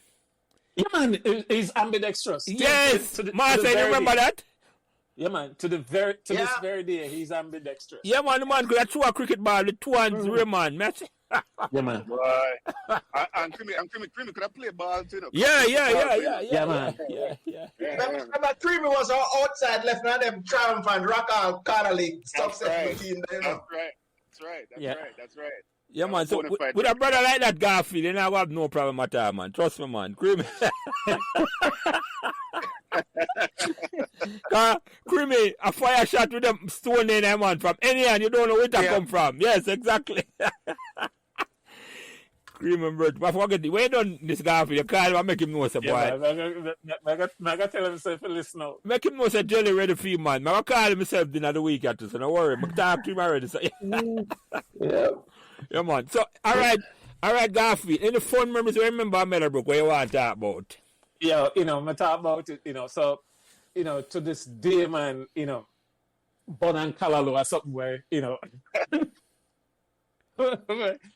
although them look around, but they either not taste the same or I just lose the memory of it. But, Pekka, that, so whenever I used to buy lunch at the canteen, that, out of my above the peer grade, above my affordability. So Pekka used to be it. I remember the whole back and forth about where, because you remember, when me started going to Meadowbrook, Pekka did the pandolical sidewalk outside of school, right? Yeah, man, yeah. And then them did one block from, them one lock him out of the gate. That whole controversy. And then till them start letting me in, and it was right at the parking... Right at the netball court, yeah, man. Yes, right at the netball court. And then him get upgraded and then move him to around right by the canteen. Yeah. Remember that? So that, that was one of the thing to me, I know we're talking about food, but that was a joy to me. The other thing, right, we used to get to school early in the morning, long before most people, because my old lady used to drag me out of the house for left when she left, and she did work just down a highly drive this. And by the way, Garfield, you know why she did that? Yes. Yeah, because if you don't leave early, you're not going to reach at school. If you don't get the early first bus. Yes. Because the bus situation used to be terrible at one point. But, people understand. It's just... explain to them, because I don't think people really understand the challenges that we used to face with just transportation. So there was one point, right, where you'd get to bus stop 5:30 in the morning, for example, because my old lady because that's when the first bus used to come, and the bus not show up, my youth, and 6:30, 7 o'clock, then one bus finally show up. But when the bus show up, my youth, you have people that want to go out to 12 miles and further down and take the bus from there, come back to Rockall, so they can get a spot. So by the time the bus reach Rockall, it's full. And people were taking come up to go back down, my youth. And so, sometimes they end up hang off. My two brethren them from the car line up do it too. Hang off a bus, dip on the bottom step of the bus and all of them. So, 3-4 away. Each of the bus stop and I will have one another. Hey, so remind me, I'm sure there's a circumstance. How much time you run down the bus for hop on it and go up the hill when it up the steep hill there? So we used to walk up a water commission, Yeah, man. I'm playing ball. Yeah. And then we stop playing ball where we walk up on the way for a bus, and the bus come and run it down because it's not stop. I remember one specific time, it was me and Lichmore and who did it? Curtis. Remember Mark Curtis, right? The younger Curtis. Man. We used to have a look out for him. Youngest Curtis. Youngest one, yeah. So we used to have a look out for him, and there was an advantage to that because when him father come, with the truck, I come from town and see him, I go stop and pick him up and I get a ride too. But remember one time, we run down the bus, and me get on and them two man, they couldn't catch the bus. I have to jump back off of the bus. So, That's loyalty for you there. That's loyalty and friendship. so see, I don't know if you remember this. So there was an incident where I think it was me, you, and Clifton, and I used a Sterling Castle name again, man. I'm related to Tony Moore. Cleveland, right? Cleveland, yeah, man. Richard. Cleveland Richard. Yes. So we're on my ride, and this man slowed down. You know, because I carry them as I come up on the hill. You know, if I'm on about open back band in a jelly, I open season, you know. If I'm on about open back band and them slow down as I come up, everybody, and if I'm slow down, if I pick up one person, 10 people jumping on the back. So on this particular day, him slow down for somebody, the person jump in, the whole way jump in. And the man let off the person at least flat. And the man I got Kirkland Heights, right? You said the man reached Kirkland Heights? We start knock the side of the van for the man. So the man speed up the car. And the person coming about Kirkland Heights yet, we get to know Kirkland Heights that day because the man carry out. It was about 3 miles around the road. Yo. That's I don't even remember them thing there. I only think I remember until somebody started talking about it. Well, yeah, man. Yeah. Tribulation. So, enough tribulation. me ask you something. Now you can answer this. Was there a time when you have to walk come to school and go back home the same day? Yeah. What strike? More than I walk already from Meadowbrook. Yeah. That was not so unusual. There was so you hope right when you start walk that at some point you're gonna get a ride, man. But few times. I mean, I can't count. I don't know how many times, but on more than one occasion you make it home. Without getting a ride. Yeah, man. Yep. There was a gasoline strike or something like there's a gasoline hike and Yeah, man, the price hike and man, regular thing that them time there, man. Yeah. All right, man pull tire across the road and car across the road and bus can't run. I have to walk. I remember this one time what's the name when you reach a Sterling Castle and then you go up that little steep hill there. And you remember the man them grease the road. That's the man. Yes, I remember that. Yes. Man, them grease the road to right and the bus couldn't go up there.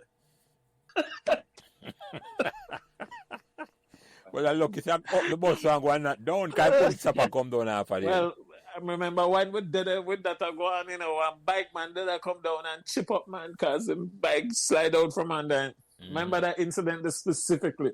But I remember if that was over economics or politics. I think it was some political thing at the time.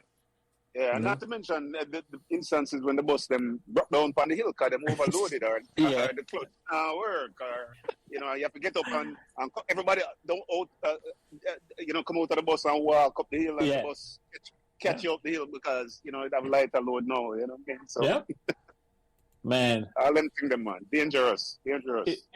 But sometimes those things were fun. I mean, look back at it now as that, it's an experience, but I can tell you all the time that, we did have some whole heap of fun there, man. When, just walking up the hill, that's how I'm going to fling stone off a mango. And there was this 1 yard, when after you left the water commission there and you're on the flat the way you walk before you start up. That's like before you start up a forest hill right there, so yes, up a forest hill right there. So there's 1 yard with one Julie mango tree, man. And then they'd have a dog, but sometimes the dog out and sometimes not. You couldn't tell. And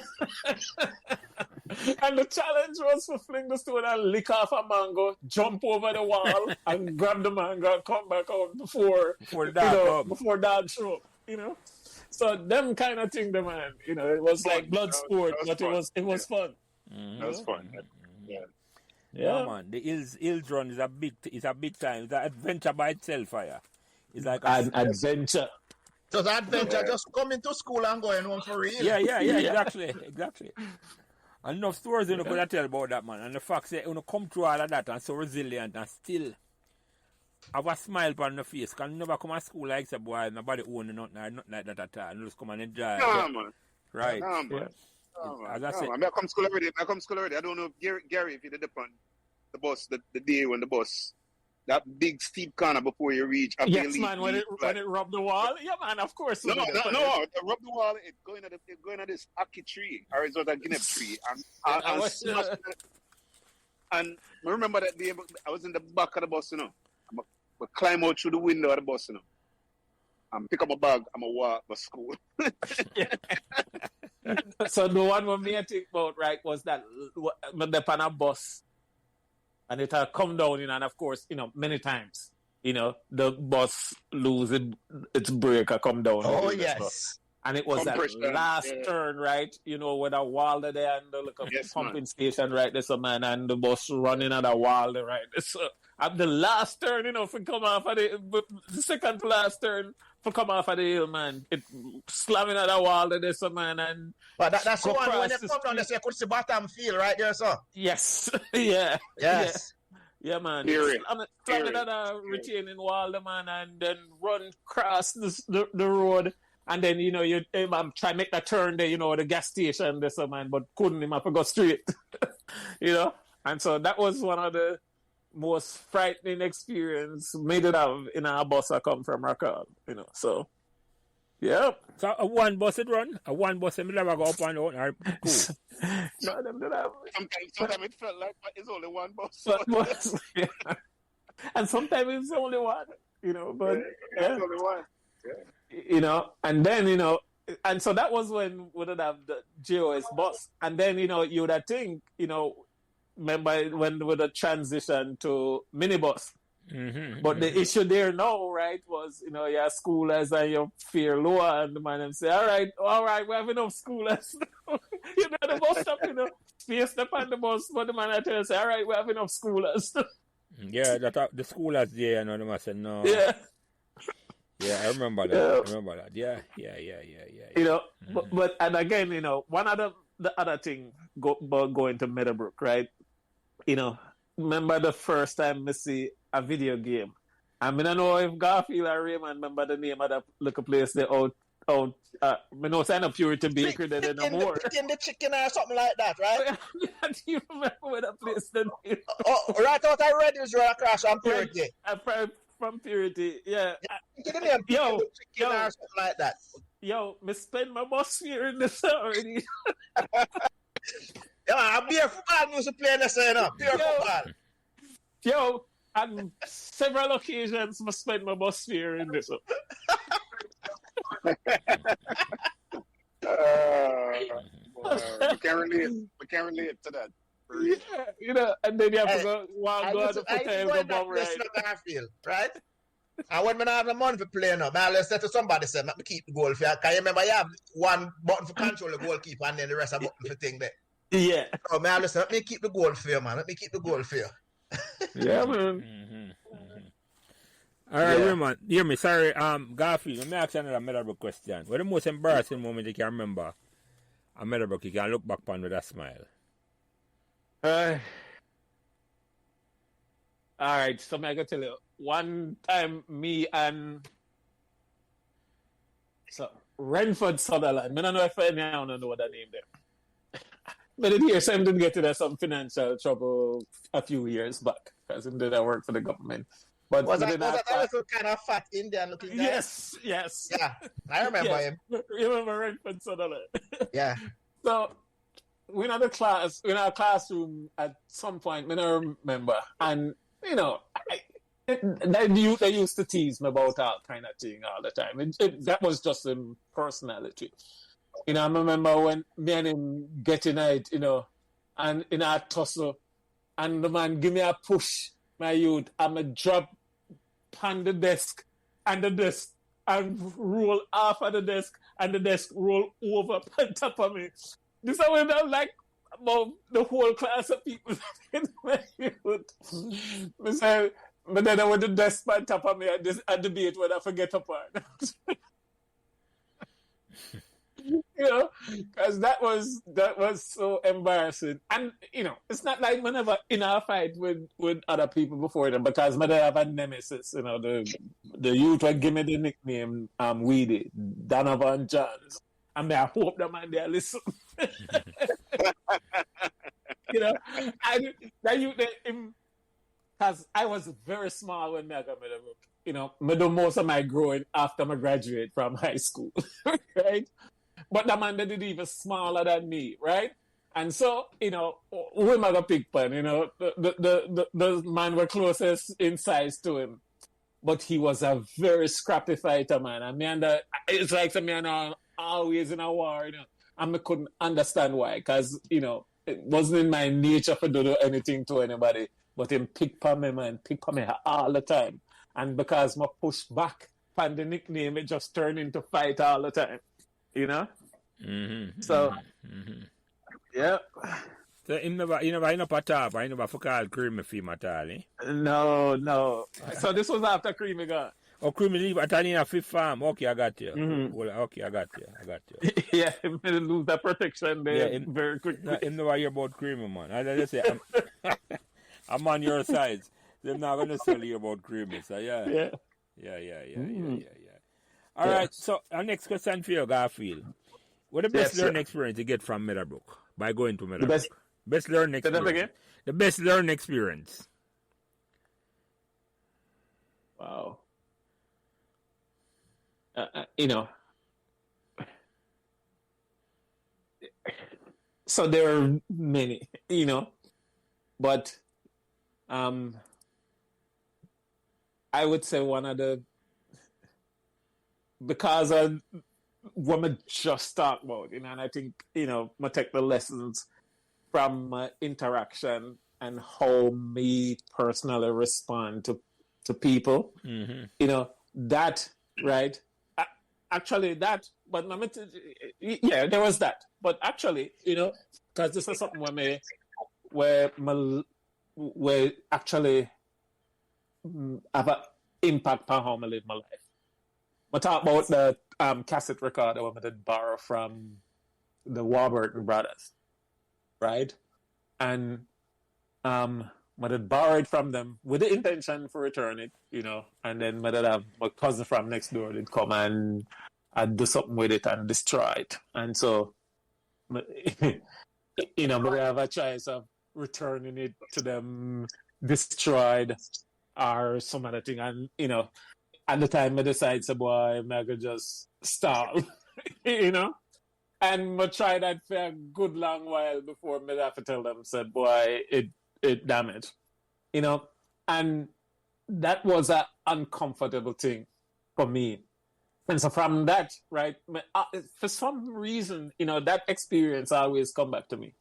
And so one of the things where me do in a life now is for address things up front. You know, sometimes, you know, people shocked by that sometimes because, you know, I make nothing tarry, you know, if I want issue, especially if an issue where I might feel uncomfortable with, me, I go address it right up front and not make it fester or get left, you know, to deal with that at a different time.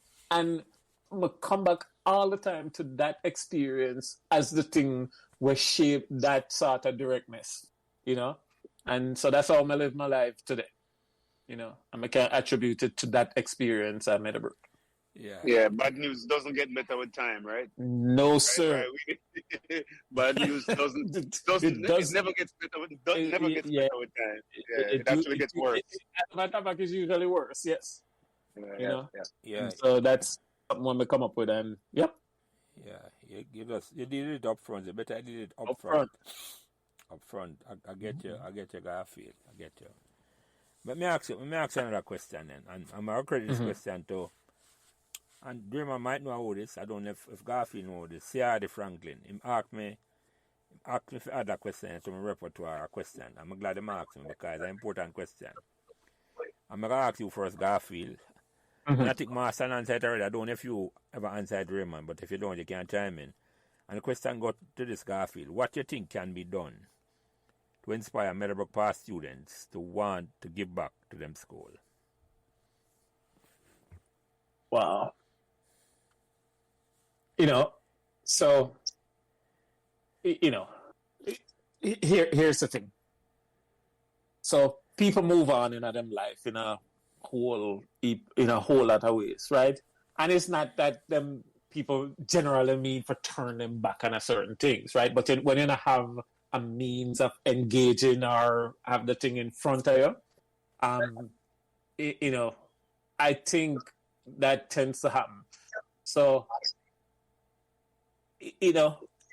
there needs to be a way to keep Meadowbrook students engaged with Meadowbrook as them a transition from the school, right? It's all right for reach out and find brethren where they go to school with 10, 15, 20 years ago, right? But some effort need to be made, right, to keep students engaged with the school as them transition from the school. Like the college where I go here, right? Them have an alumni association, right? And you can choose to be part of the alumni association or not. But man, the week after you graduate, you start get,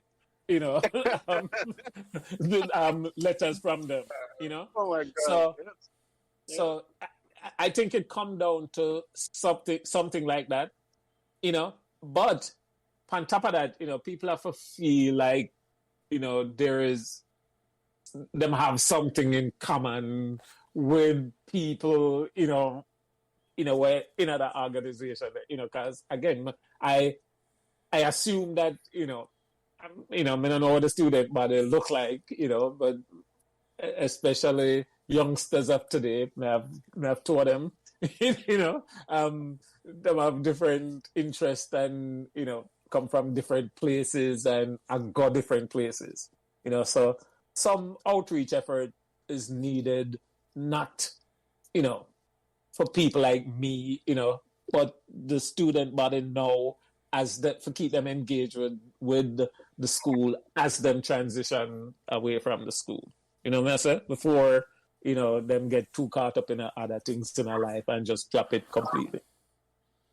I actually agree with you. That is a missing thing. It's almost like as part of the graduation program or your fifth form program when you take exam, it's almost like we have to have a curriculum where say we have to start give back. Yeah. It have to be structural and institutional where a man go to school. It's like him say a part and parcel to say, you give back to the school. And yes, the school have to have something I'm proud of and want to talk about and feel good about to school. That is a given. You see what I said to you? But I think we have enough of Meadowbrook to be proud of. Because trust me, your story alone should have shown from the top of the mountaintop to be proud of. You follow me? I said to you, Raymond, that is a story where so we have only to be proud of apart from say, I want to be proud of with sports achievement and road scholar and all them things there, but trust me, there's a whole heap of story like Garfield one where would inspire a whole heap of student. But you're right, Garfield. I would add. Yeah, go ahead, Raymond. I would add just one thing though, because I agree with what Garfield said to a point. But group psychology is a hell of a thing, right? And you can't force people to do, especially grown adults who have responsibilities and different things going on in their lives. You can't force them to give back to a thing. Here's what I think is probably something that we can explore is just think about, just like Garfield was talking about universities and churches, everything starts with a vision, Yeah. So if you come to me and you say, Raymond, hey, we're trying to build this library, and here are the reasons why the library is important.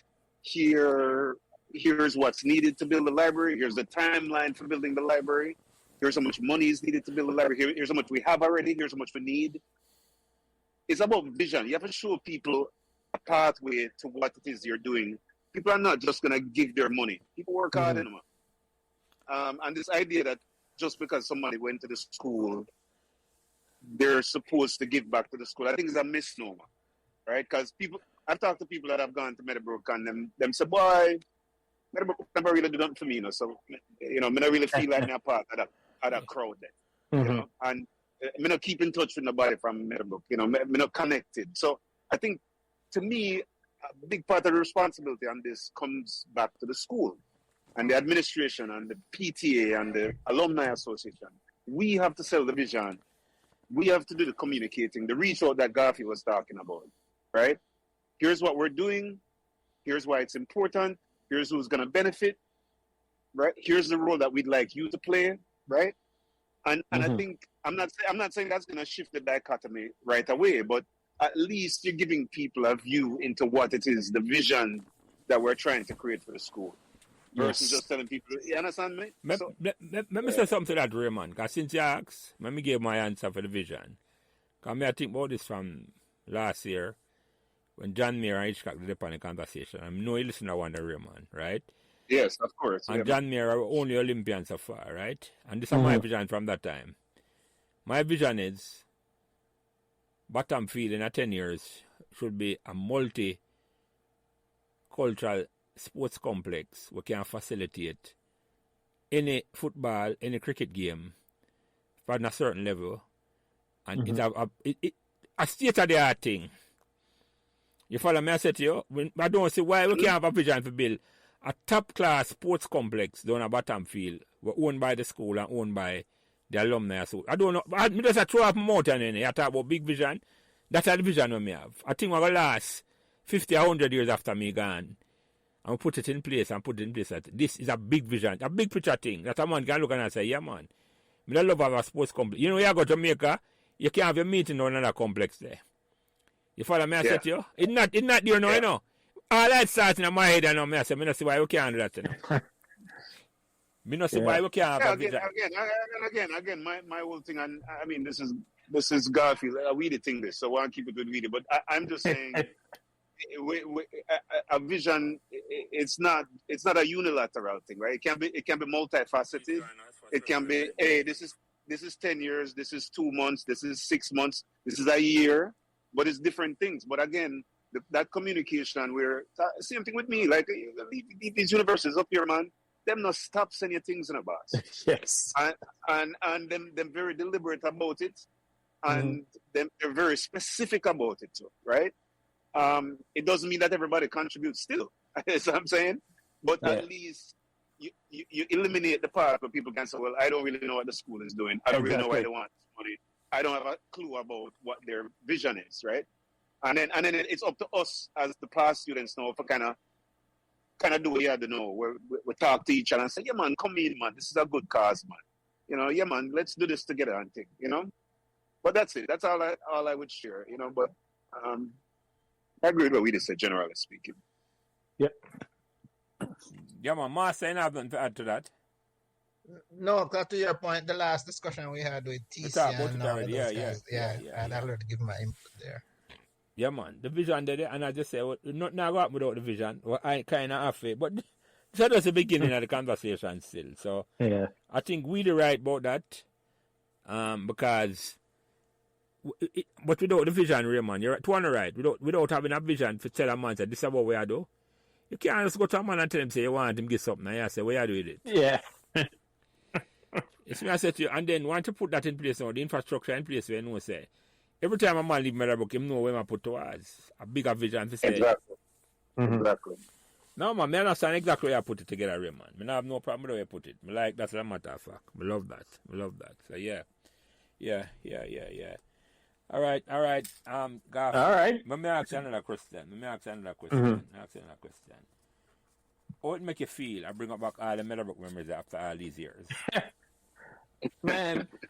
So, you know, some of them are things I'm think about, you know, occasionally, you know, but, you know, when I talked to Raymond, you know, John Garfield here just recently, you know, and invariably when you talk about them things, I have, you know, two other people I'm going to go Meadowbrook with, mostly from fifth form, because I did repeat fifth form, so, you know, I did end up in a year with a different set of man in a fifth form, you know, and so some of them things we talk about, you know,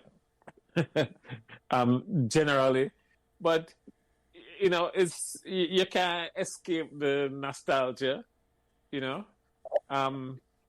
You know, I know Jamaica is a completely different place now from when we did go Meadowbrook. You know, so that's all apartheid, you know, that nostalgia for Meadowbrook, you know, is thought of the same as for Jamaica that used to be.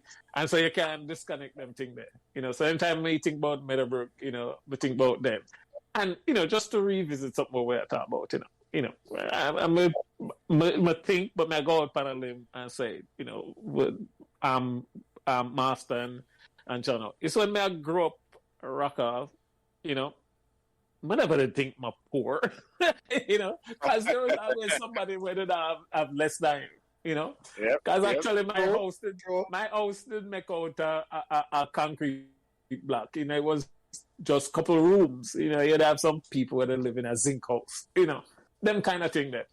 And it was going to Meadowbrook, where kind of level set things for me, So it tell me, say, well, but when Meadowbrook tell me, say, there is something, you can't aim for bigger things, because, when we left Meadowbrook, it's like, say, would I pick up some of the good things and some of the bad things. Remember, something that seems so benign to me now, right? But remember in our first farm, and we go to school and, them kids will live up Havendale and thing. I tell them friend as insult to go suck your problem, and we go home and go say that to my brother and my mother, give me a rotted lick. Oh, what the hell you come over them Sunday I talk about? But, good and bad. But the good part of it, right, was, going to Meadowbrook and then having the experience of the people them where come from a different part of society, just get the desire for aim for that. And so that's what it was for me, So. Yeah, man. I hear you, Garfield. I hear you, man. I hear you. What message did I get to existing students or future students who are hear this podcast 5-10 years down the road? Our teachers, what did I tell them about Meadowbrook? Say, what message did I give to them?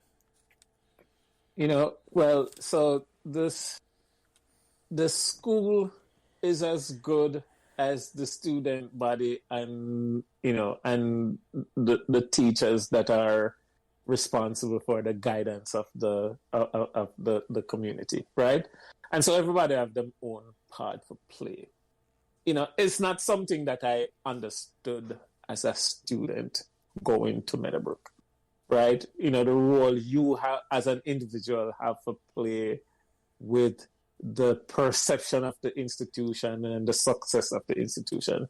So my message to current students, would be don't undervalue what you bring to the school. Whether you're the sports or you're, are just an intellectual or whatever it is you do, you contribute to the school in ways where you really understand right now. And 5 years from now, you may, it may dawn on you, right?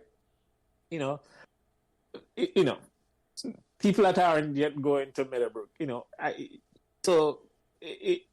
own what you do. If you end up at Meadowbrook, that's the place, and you make it your place, and try to leave it, individually we don't have much power, or at least not the perception of power, right?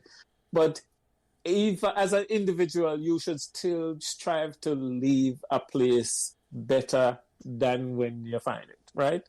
And so that would be, the advice we'll make give somebody where I listen to this where just start go Meadowbrook, or desire to go to Meadowbrook, So your goal should be when you leave the place, right? You look back and say, well, here's what I did, and here's the impact of it on the school. Whichever way you contribute. Yeah, man. Yep. I'm gonna leave it just so I know in a Garfield. We're there for over 2 hours talk. I'm gonna not asking all the questions. Oh my. Yeah. It never seemed like so long. And yeah, saying I remember for sure, but enough for sure, man. But everybody come on this at the same thing I'm going through and I say, so yeah. But let me ask you a last couple of questions now before we wind it up on all them here, because I like respect people time and all them thing there. And this around the table, is there any question or topic where you think we could have to bring up, what I didn't bring up for your talk? The floor are yours then. Anything where you want to talk about? Where you think we could have asked you, what I didn't ask?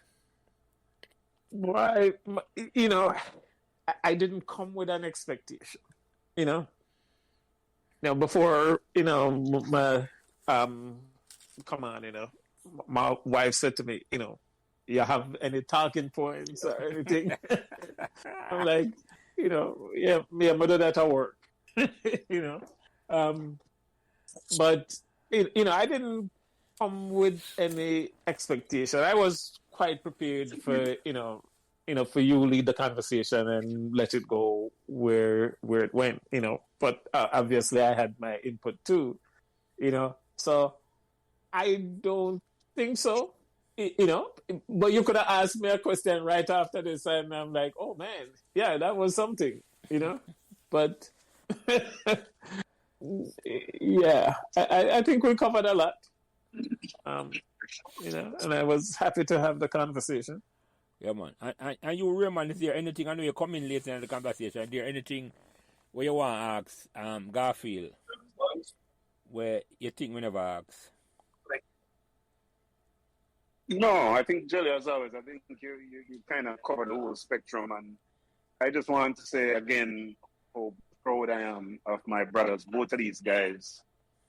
Just amazing people. Forget about the Meadowbrook thing. The Meadowbrook thing is important, but beyond that, just the brotherhood and the love that we have for each other and support that we give each other throughout life. But I appreciate you both, and yeah, man, Weedy story extremely, extremely impressive, and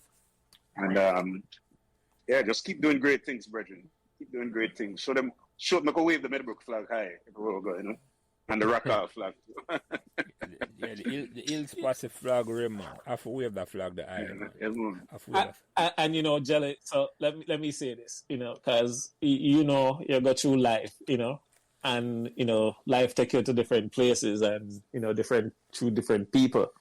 But you see them two man here with a panacol, I don't know that I know very many people as long as we know them two man here. When we can sit down and have a conversation with, if we not talk a minute more, I'm gonna pick up the phone and I'm gonna call them, and a year from now we just have a conversation as if it was yesterday. I don't think we know too many other people, when we know so long. I not even want to say how long we know them, man, interacting, because because, certainly, Jelly, we know them, man, several years before we go Meadowbrook. I used to say how long ago Meadowbrook was, just imagine, knowing somebody for so long where you can have a conversation with, and just comfortable. And I do appreciate that. Pick up where you left off from the last conversation. Yeah. Yeah, man. I don't know each other from an eye down the knee. Literally. I was never at my knee. I don't know about Raymond and Garfield, but I was never at my knee. Yeah, Jelly, what I'm really trying to say is that they might not even me. Yeah, that's what I'm saying. Still short. That's what I'm really say. Yeah. Yeah. I never want to say that, but... Some my son. Yeah, when the question I think we could have asked Garfield or never asked. Any topic? No, I think pretty much you have covered it as usual. You're quite thorough, and you covered pretty much everything, and you gave Garfield, open-ended, options to just tell his story. Mm-hmm. And I just want to add to it that I'm so proud of Garfield. When I heard for the first time that Garfield was at NASA, I'm like, damn, he actually got to the mountaintop, right? Mm-hmm. So as a Meadowbrook alumni and as a Hillsman, I'm just so proud. I mean, I couldn't be proud if Garfield's story was my own story. That's honestly the honest truth, right? I could not be any prouder, right? Yeah, man. So again, congratulations, Garfield, and where you have got that. I'm sure you have a lot more mountains to climb, but Yeah, just, it's called retirement. well, even that is a mountain because when you retire, I at home with the wife and all them kind of thing. There's a different challenge, you know. So even that is a mountain to climb eventually, right? Paid what? Different kind of mountain. Paid wall here, Grandma. Make him say that. Leave the one to be the paid wall here, Raymond. Want him to me. Want him, Raymond. My son is dip him toe in the unsolicited thing. Yeah. We're trying to keep it in period. Yes, yeah. So I enjoyed this conversation. It was great to be on again with my two brothers. And Jelly, keep doing what you're doing because it's making a difference. Yeah, man. Thank you. It is. I have a last. A last question for you, Garfield, before I ask a closing remark from me, now. Last question, I ask everybody to come on this thing. What made Meadowbrook magical? Oh, man. You mean other than the library, as my thought was earlier? But okay. Well, you can't say. If the library just for you, Garfield, at the library, we're not going to question on. Now, you're magic, you know.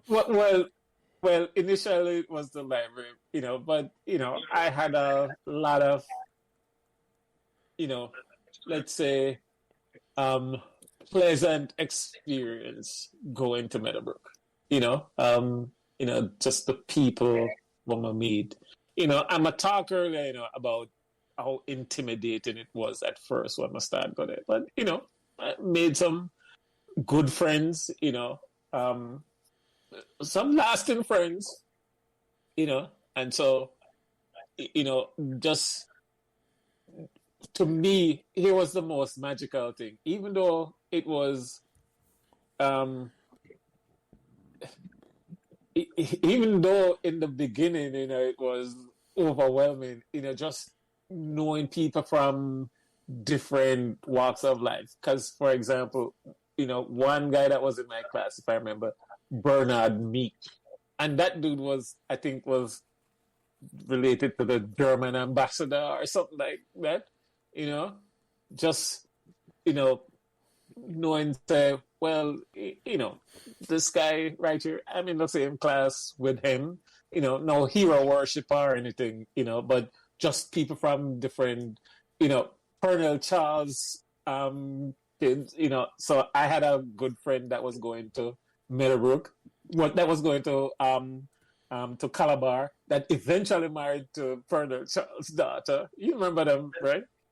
You know, so just those kind of relationships and the people I got to know was probably one of the most, in your words, magical things to me about Meadowbrook. You know? So.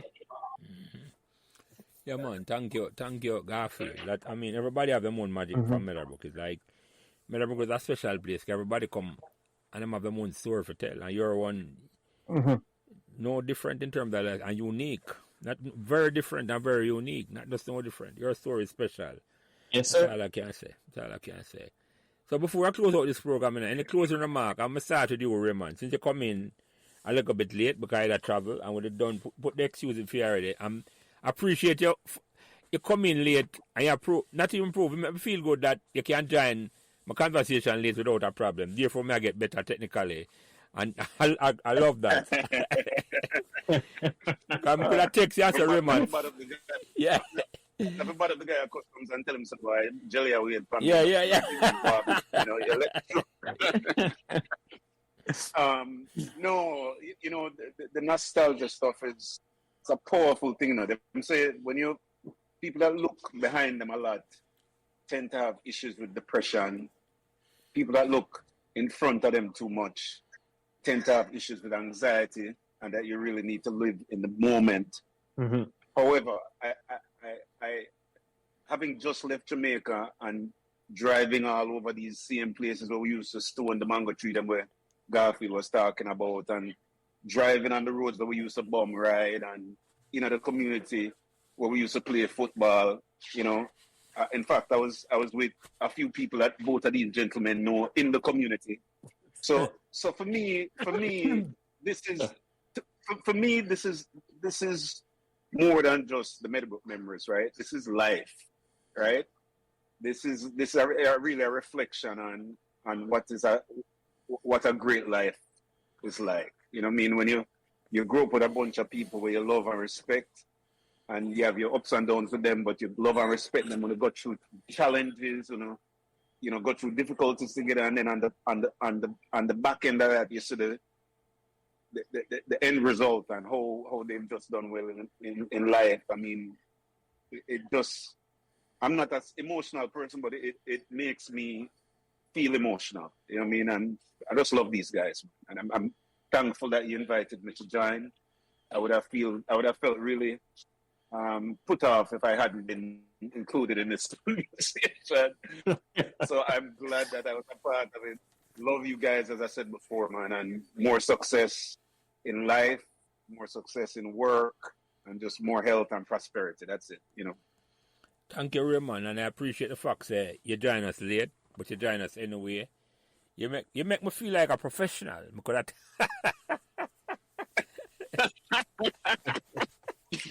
that you are, Jelly. That you are. Because I tell the man who front, boy, Raymond, I go join us. When you go back and hear this, Raymond, I join us, barring technical difficulties. I say it with confidence, and you did join us. I say, wow, you make me feel good here, my brother. That's all I can tell you. My son, any closing remark, my brother? What's that technology working on it? No, but I don't work on that. I learn a Raymond. Because a lot of people hear me do this and think that, boy, just a tech savvy. But guess what? It's a working process. It's like, me I make the sausage as me go. Because all I know for you is what I do right now is to talk and have the conversation. I'm good at that. You follow me, I say to you, from me I go to school, me can have conversation and anybody and make everybody feel comfortable and at ease. So that come like a second nature. But you see, the hard part of the job for me is put the technical stuff together and make it work. You see me, I say to you, but it help and, me I get better and better at it. So. Come on, great job. great job. Yeah. Great job. So, Master, any closing remark? Yeah, just to say that, I'm happy, I'm proud. I got the opportunity to spend multiple years with these two gentlemen at Meadowbrook. We share a lot of fun memories from Meadowbrook, but more importantly, we share a lot more memories even outside of Meadowbrook because we grew up in the same community. And again, I'm just so proud to see, coming out of that community, the successes of people coming out of that community. And rest assured, it's not just the three of us or the four of us who mentioned Clifton. There's a lot more success stories coming out of that little community in Up Rockall there, right? Mm-hmm. And they might not have even gone to Meadowbrook, right? But for a little community to produce so many successful human beings, not even just the careers, but just the quality human being, coming out of that community. It's really amazing. And guys, again, I'm so proud of you, Garfield, Ray, and what you have done with your lives. And I know we'll continue to be friends for life. And I think we're probably planning to meet up in a couple of weeks or another month or so. Hopefully that works out, and then we'll get together, and then of course all Bangarang are brought loose then. But until then, walk good, as Miss Lou used to say, and Jelly, as I say, doing what you're doing. Yeah, man, thank you. And Garfield, any closing remark before I close out the show, yeah? Yeah, so Jelly, thank you very much for the opportunity to get on, and it even better with the two gentlemen that you have on today, I can't say much more than what they have said, we all have this shared, the shared experience, right? And that is more valuable than any kind of connection that we could have, and the shared experience is not just Meadowbrook, as Garfield just said. It's just, coming from the same community. Some of the experiences we had, we had challenges, getting to and from school, but we did it together, right? And we made fun out of it. One other thing, when Garfield mentioned it, look of it just now, just the whole stress, looking back at it now, of trying to get home from school or stop and kick juice box or whatever it is with standing for football, right? That is something we would do. So just that experience with Garfield and Raymond, there is nothing, that I've done in my life since then that mirrors that, so those are experiences that I will always cherish. And it is just so much better to still be in contact with them and can have a conversation with them, so that is, I appreciate that very much. And then, just for you to have this forum so that we can get on and talk about the things where we have in common together, that's just priceless to me. So thank you, sir.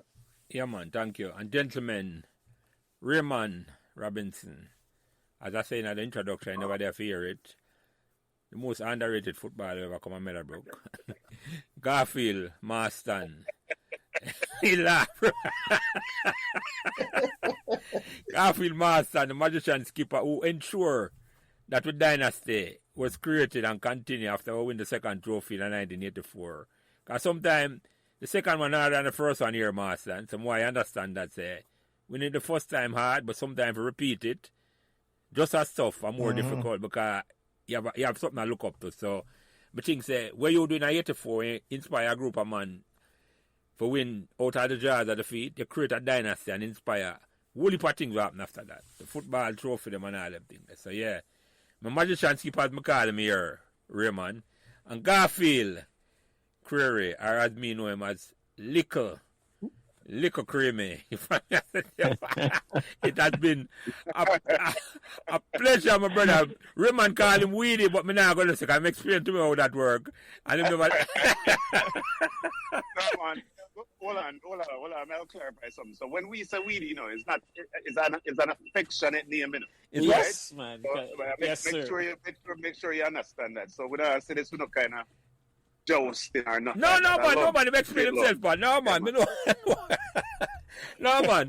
He explain himself, Raymond. No, man. What that take before you come on, man? Because I never use it at all. But yeah, and I'm comfortable with it and I'm embrace it and all with it. But him explain why you had difficulty with it early on. So, they understand. So, Garfield Creary, Garfield Marston, Raymond Robinson. Yes, sir. I want to thank the whole of for come join this conversation here tonight. And God bless all the way. And that great school at 2 Meadowbrook Avenue, we can make sure we can have them conversation here and make sure the Hills Passe come on Meadowbrook in a such, not even small or large number, but them punch bigger than them weight and them contribution. We forgot a special award for them. That's all I can say to you. We want to contribute to Meadowbrook much greater than the weight class one. You follow me? I said to you. Me I say that openly. Me not take back no chat at all. Let me say that. This is what I said to you because the man them and woman, men and women who come from up in the hills will contribute to Meadowbrook High School way beyond the numbers are now. You see me I said to you. So God bless the whole away and God bless that great school at 2 Meadowbrook Avenue for make sure we can have them conversation here still and have a peaceful night and God bless you all, my brother. All right, big up. Amen. Respect, God bless you all, my brothers. Yeah, man. Thank you, my brother. Thank you. All right. One love, guys. Have a good night. Yeah, Have a man. productive week. Yeah, thanks, my brother. Peace. Thanks for listening to Meadowbrook Memories. And remember to give us all the support and encouragement you can on whatever social media platform you are listening. And special thanks to my production manager, Kyle Prince, who takes care of everything involved in getting the podcast out every week. And without him, this podcast would not be possible. It is his expertise that allows me to do what I love doing every week, having great conversations about Meadowbrook Memories, and he's responsible for everything else. So again, thanks to my production manager, Kyle Prince. So remember to like, share, and subscribe these Meadowbrook Memories podcasts so neither you nor your friends will miss another Meadowbrook conversation. Thanks.